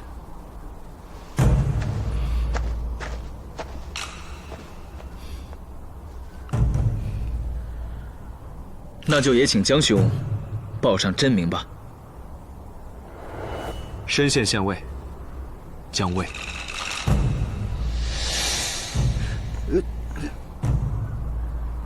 又一个县尉，加上这个曾经的长安县尉，真真假假一共4个县尉，这今天真是到了县尉窝子了。你就是深县的县尉？你去过我的住所？去过。那10两银铁是你留下的？我是看你太穷了，不明之财，我早已上交公谢。但是龙兄一番好意，江某在此谢过。哎，这多不好意思啊！说正事儿，江县尉此番前来，所谓何事啊？多日前，数10名造物工匠突然失踪，我一路探查，得知他们是被人请去建造客栈。我寻遍附近州县，最后锁定了这里。此地位于我深县的偏远地带，因天气变化异常，而被世人俗称为“雪窝子”。数10名工匠，我说厨房里怎么会有那么多副板块？那么多人，该不会是来盗墓的吧？这里是6朝金刚寺遗址，应该不会有古墓在此。挖金，姓苏的，之前你说的葱了、卸了的，不就是指这山上有金银吗？贾兄好耳力啊！但我记得我说这些话的时候，你应该在屋里跟弥陀喝酒呢吧？我突然来了这么多人，那不得听听啊？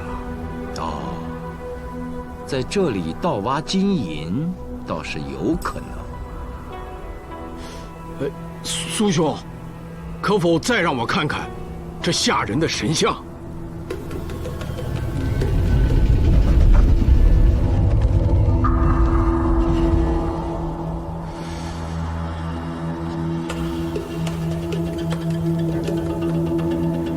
他手指间是不是还有个珠子？原本是有的。那就对了，这是白眉仙，是猎宝人供奉的。猎宝人啊，就是收人钱财，专门为雇主寻找宝物的那些人。正是，这些人只认钱，且不择手段，所寻的宝物都价值连城。我曾听说，当初的和氏璧制成传国玉玺前，有人为寻它出过10000两黄金。等一等，啊！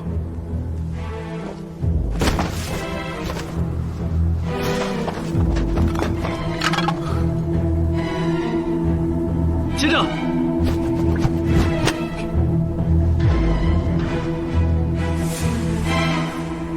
建元19年。建元是苻坚的第3个年号。没想到这祠堂真的是6朝时所建。进院之时，你我就觉得这祠堂古怪。你不是说这里是什么金刚寺遗址吗？佛塔，这祠堂应是佛塔最顶上的一层。我从小就画长安的大雁塔，怎么早没想起来啊？江县尉，深县可曾发生过大的地动？有。县志所记，隋末地动，天崩地裂，房屋尽毁。现在看来，是6朝时的金刚寺因地动而陷入地下，只剩下最顶上的一层。那些所谓的猎宝者在荒野见此逆旅，就是为了盗取寺中的宝物。但他们无法避免客人来投诉，那女店主便玩起了赌命游戏，好驱逐留宿的客人。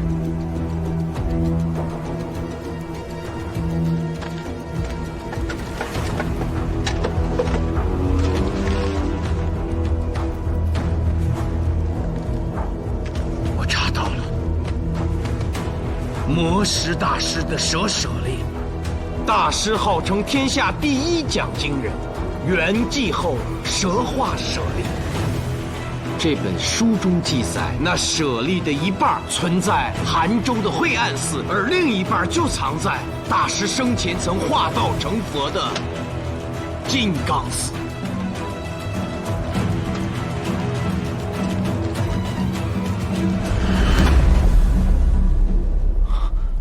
这得值多少钱呢？我唐人以为，魔石大师的蛇舍利，仅次于佛祖舍利，乃无价之宝。此宝我亦有耳闻。既如此，那祠堂内定有潜入地下的通道，待我再去找。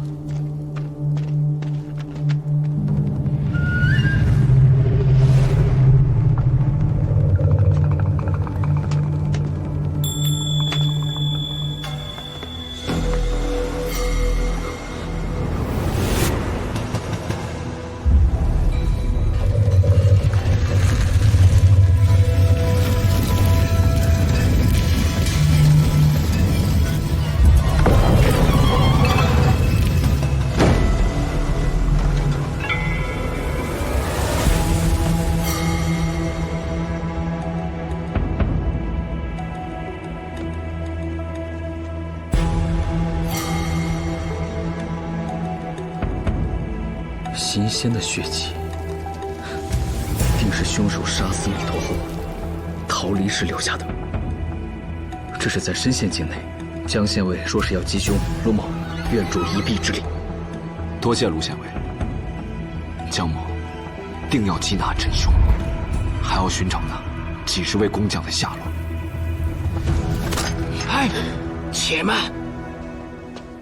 从厨房所备的食材和那些碗筷看，下面的人可不少啊。二位下去是不是有点势单力孤啊？那些所谓的猎宝人都是穷凶极恶之徒。诸位可愿帮忙？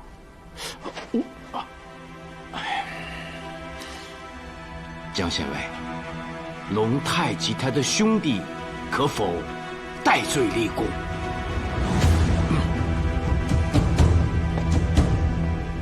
我虽无权免除你冒充县尉行偷盗的罪责，但若你擒贼立功，向州府移交时，我定会为你说明。哎，帮我松绑吧！我虽不会打架，但下面若有大批财宝，我可以帮着运上来呀。老米是我的朋友，抓杀他的凶手，必须算我一个。不用为先锋，只是宝物，须有我一份。如此甚好，剑客，你与龙凌风开路，江县尉断后，给他们松绑。你撒过来，快！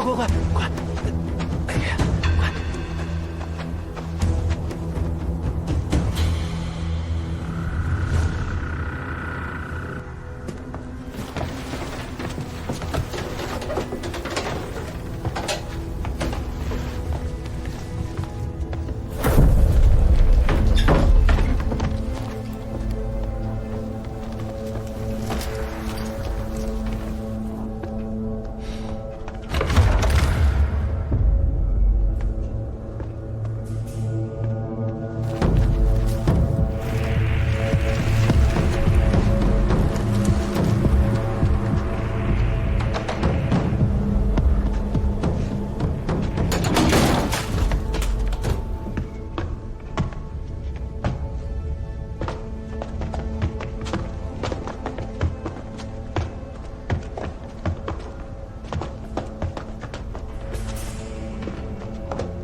外面被人锁了，我们的运气不太好啊。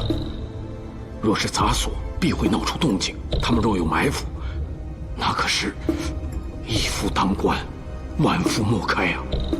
下面的人听着，我家主人菩萨心肠，不想要尔等狗命。可惜呀，玩土罗刀子都吓不退你们，我就只好做恶人，送你们去见阎王了。坏了，后路被封，好像是老伙计的声音。最上面的，赶紧杀回去，他就一个人，不难对付。来不及了！你们没发现吗？这楼梯上撒有桐油，他这是要用火攻啊！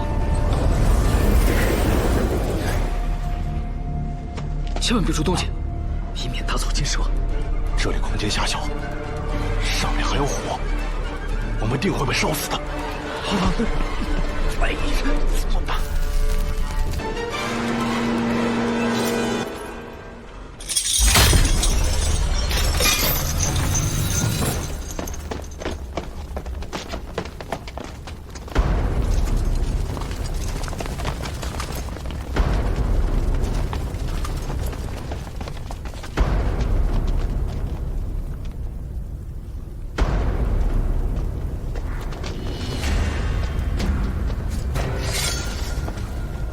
你们竟然活着来这里了！我们到底该怎么称呼你？女店主、魔家娘子，还是猎宝人？哼，将死之人，叫我什么都是遗言，我不计较。娘子，玩土罗刀子你输了，可得认账。你我何时洞房花烛啊？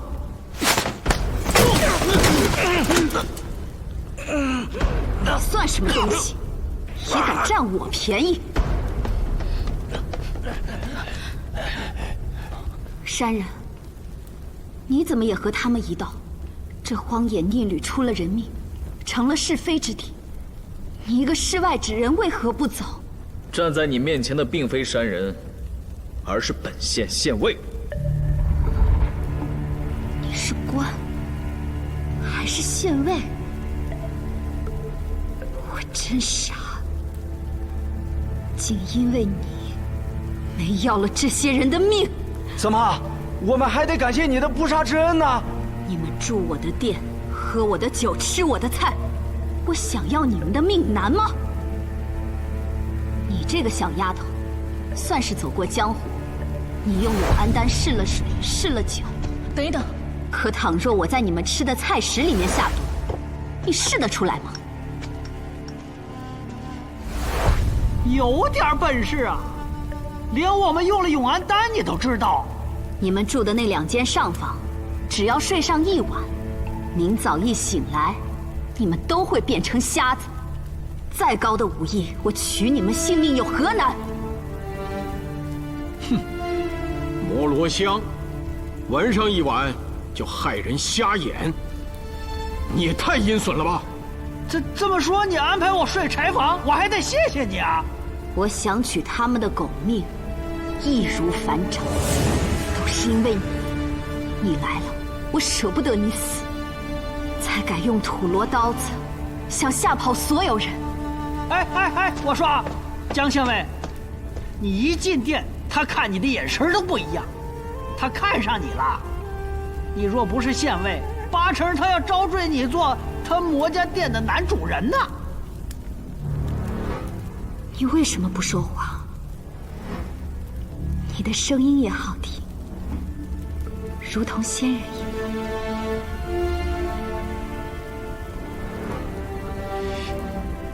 花痴啊！你真是县尉？正是。深县县尉姜威问讯于你，深县工匠34人，现在何处？看来真是。你几岁了？回答我。工匠何在？可安否？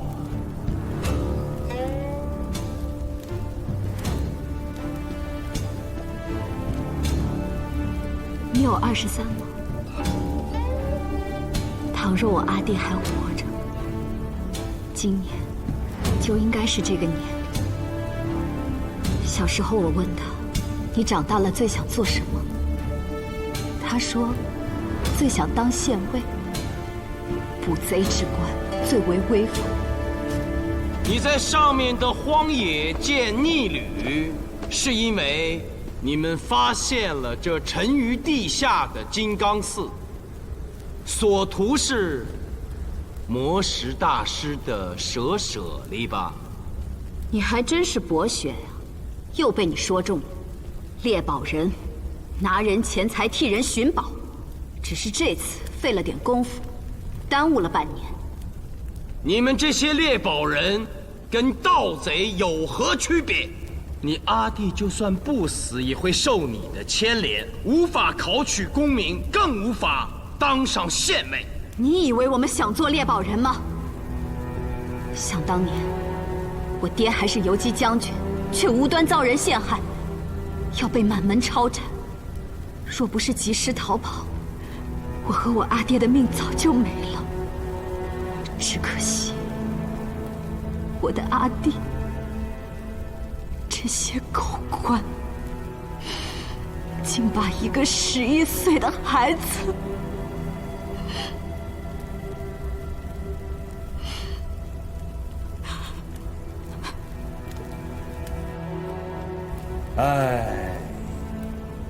自天后晚年，朝廷动荡，告密盛行，就连边陲军中亦不能幸免。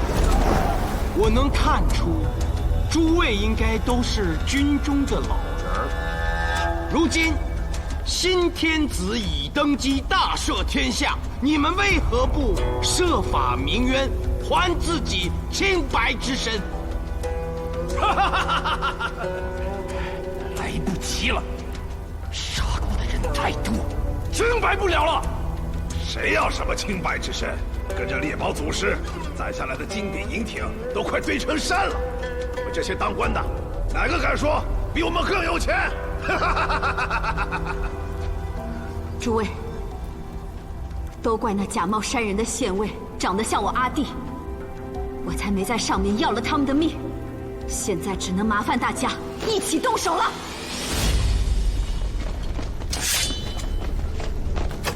前金吾卫中郎将卢凌风在此。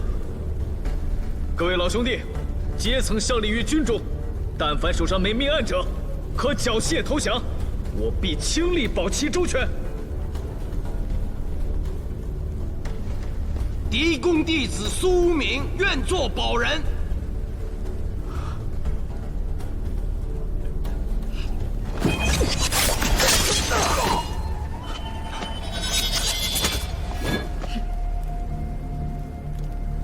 姓卢的，姓苏的，既然你们抢着送死，我就成全你们。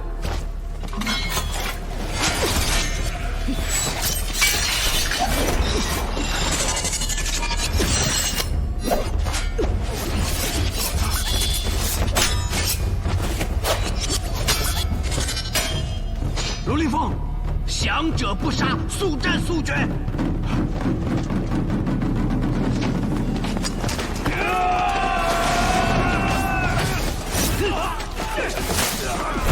这个女的交给我。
到了，终于找到了！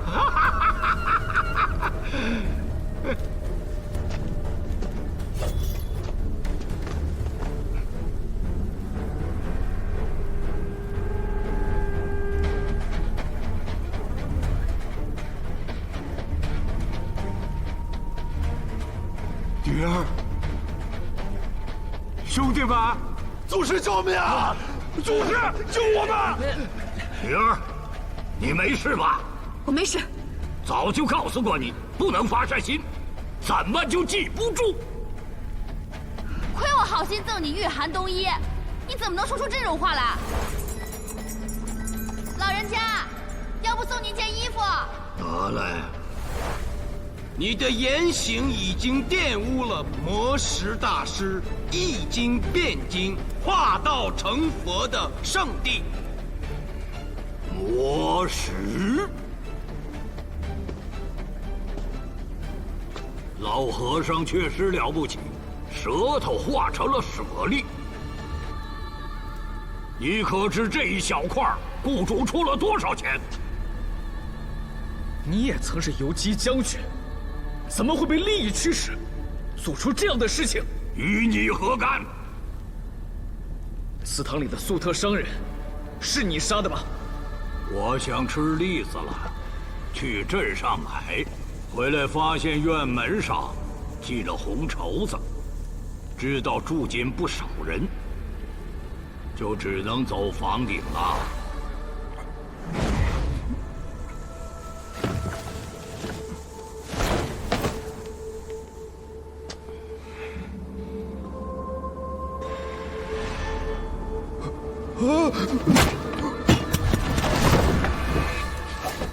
我想问你，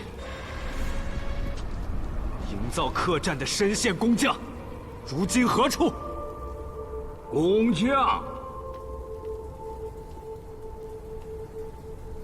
他们给我造了客栈，我给他们选了一块有山有水的好地方长眠，我们互不相欠。你把他们都杀了，那可是34条性命。比起我费尽千辛万苦寻得金刚寺遗址相比，死几个人算什么？老贼，杀人如麻，罪大恶极。二位兄弟，随我拿下！好，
老费，你可认得这凶手？我还想问你呢，你不是博学吗？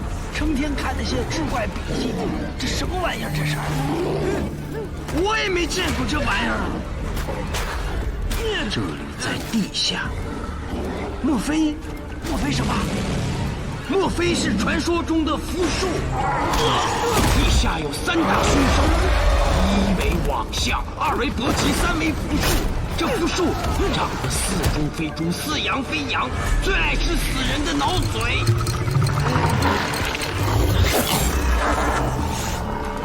可有降服此兽的奇招？再拖下去，恐怕来不及了。及时攻！看我干什么？我又没办法。我现在身上也没胡椒，再说了，就算有也不一定管用啊。地下凶手，弟兄，你在想什么？松柏。松柏？你想想，下葬的时候，人们为什么愿意把坟地选在有松柏的地方？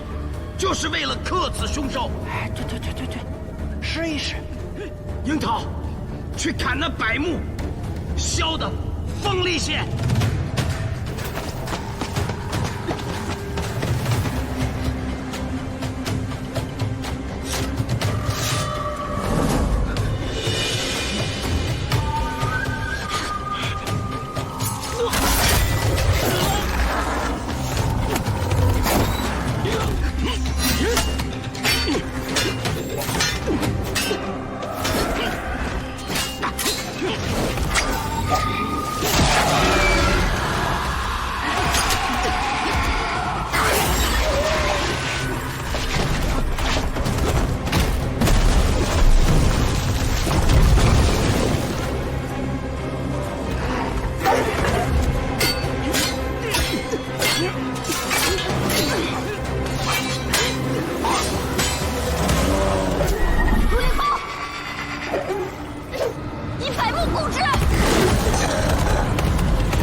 可恶！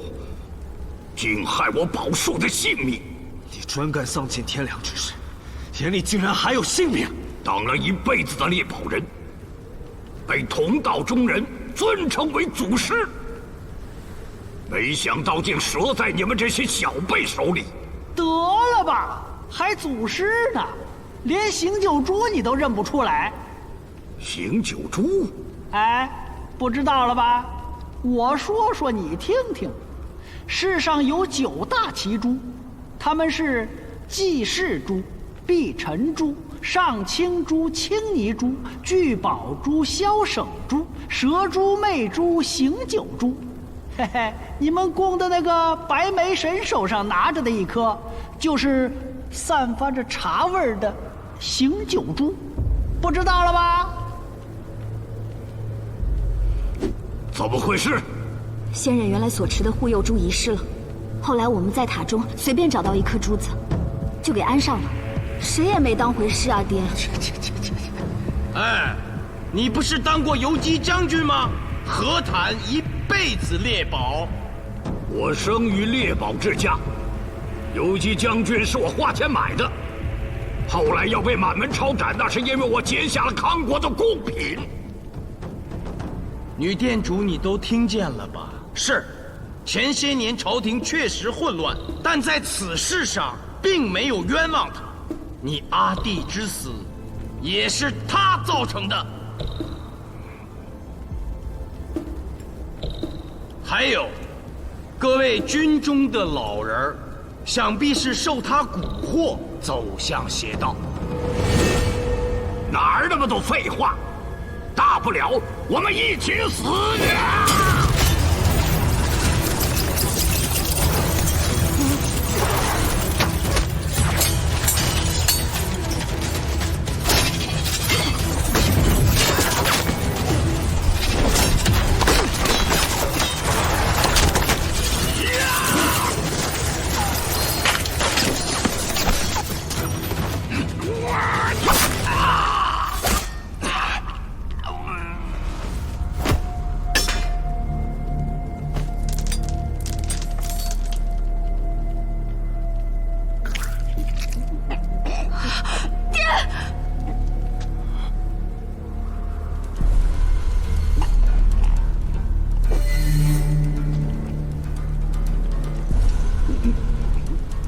早了，下一代猎宝祖师会是我。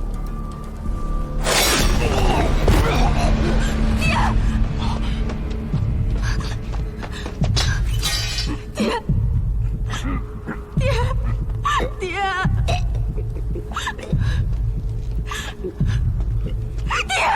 手上拿着宝物！呀！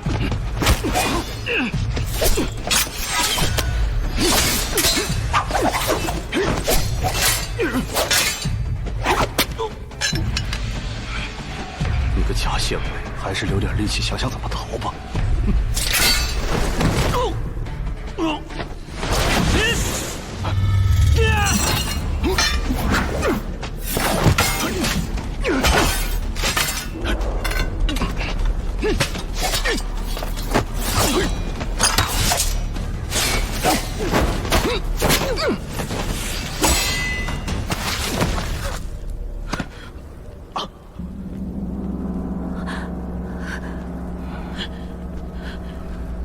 卢县尉，年纪轻轻，武艺了得，我很佩服。但是你累了，更何况我一直在研究你的招式。此时此刻的你想要赢我，那就是自不量力。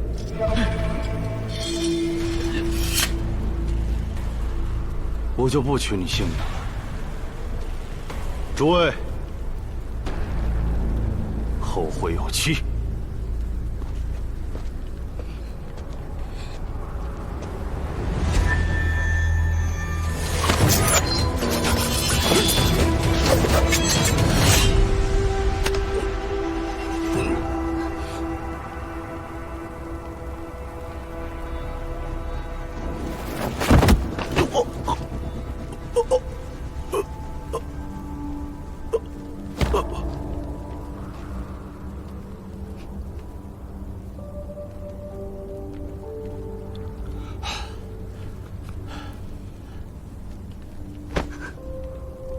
爹，爹！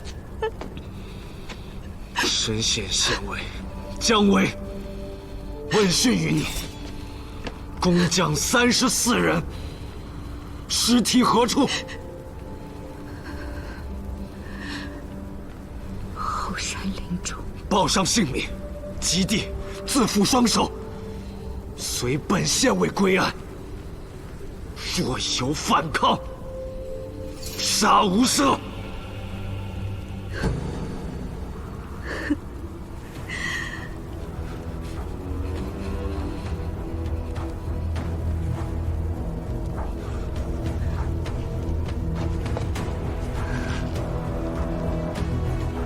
山人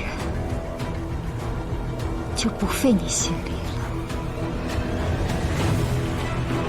你真的很像我阿弟。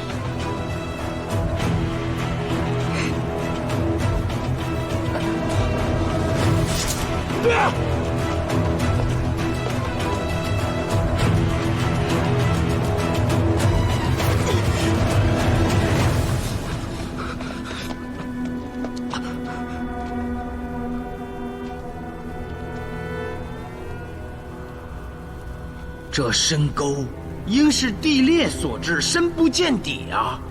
这女店主，哎，老费，你那匹马应也是葬身在这沟底了。此女子也是个可怜之人。这个时候怜香惜玉，即便真诚，也还不如不说呢。咱们还是赶紧回上面吧，我好给你治伤。快，走。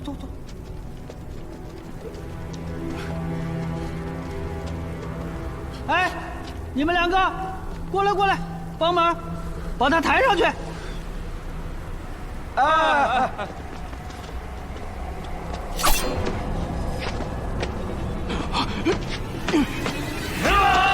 小心！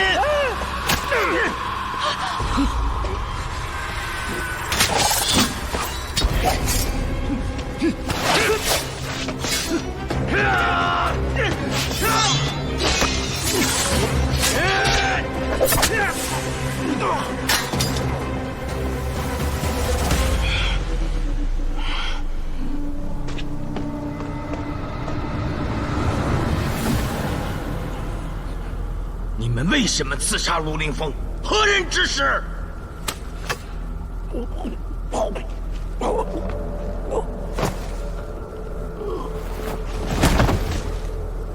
大侠！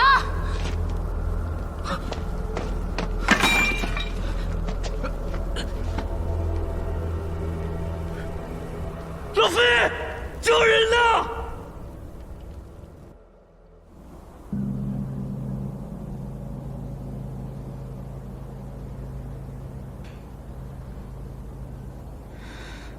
樱桃伤得不重，及时宫说养几天就能痊愈。龙太伤得过重，不知是否能保住性命。苏明，你在那2个人身上搜出了什么？没什么，没什么。搜了那么久，他们是冲我来的，我理应知情。是啊，义兄，你就告诉他吧。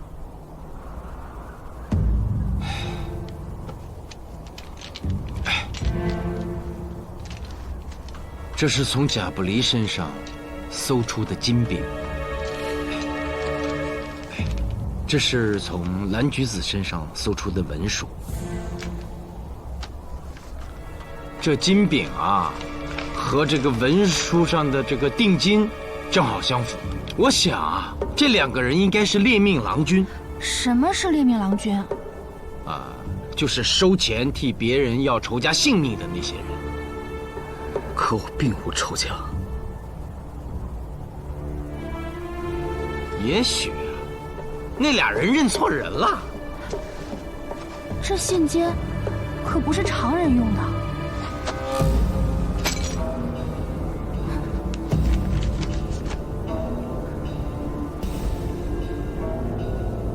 这信笺乃东宫专用。现如今，新天子已登基，之前东宫之物就有可能流落民间，被心怀叵测的人所盗用。你别多想啊。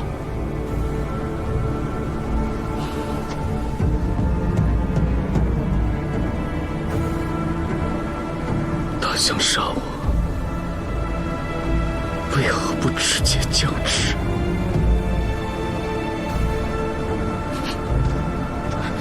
徐，让他自己静一会儿吧。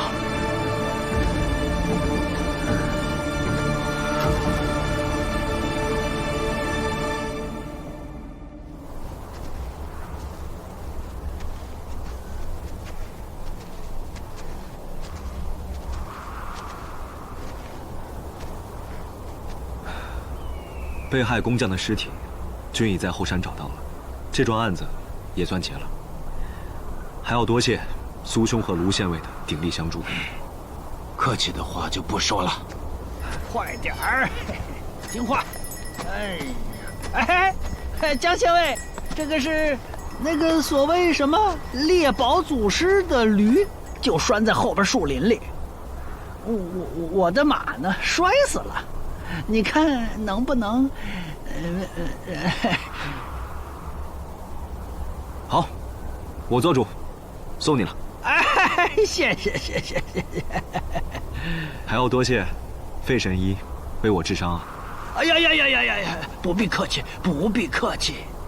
咱们是同生死、共患难的，以后就是一家人了啊！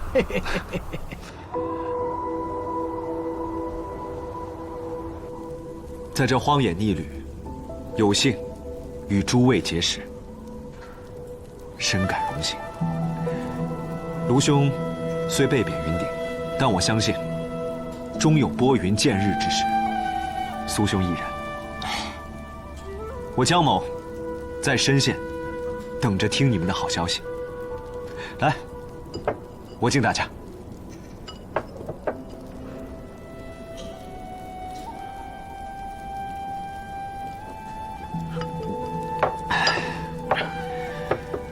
卢兄，江某还有一事相求，请说。卢兄既往云顶，必路过韩州，可否将此舍利交由韩州惠安寺，使魔石大师的舍利合二为一？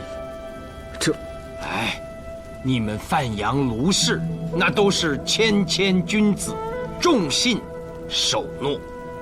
人家江县尉是信任你们范阳卢氏，所以才有此重托。正是。既如此，卢某必欲成此事。多谢。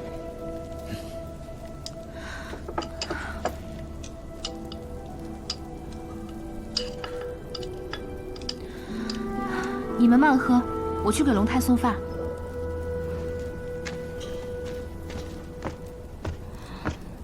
这个龙太怎么办？那日情急之下，我喊了他一声大侠，但现在也不后悔。他确实是个好人。今日来，本应将其提走，可又下了雪，路滑。明日一早，我给大家送行之际，再来提他也不迟。啊，没事儿，反正他捆着呢，跑不了。来，我们一起敬江县尉。来。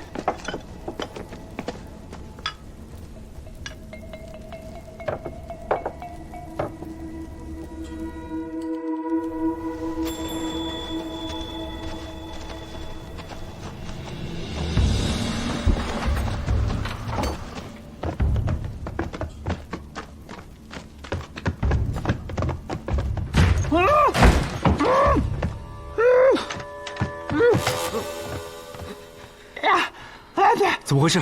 哎对啊，那个贾县尉太可恶了！我好心给他换药，他挣脱了绑绳，把我捆上了，他跑了。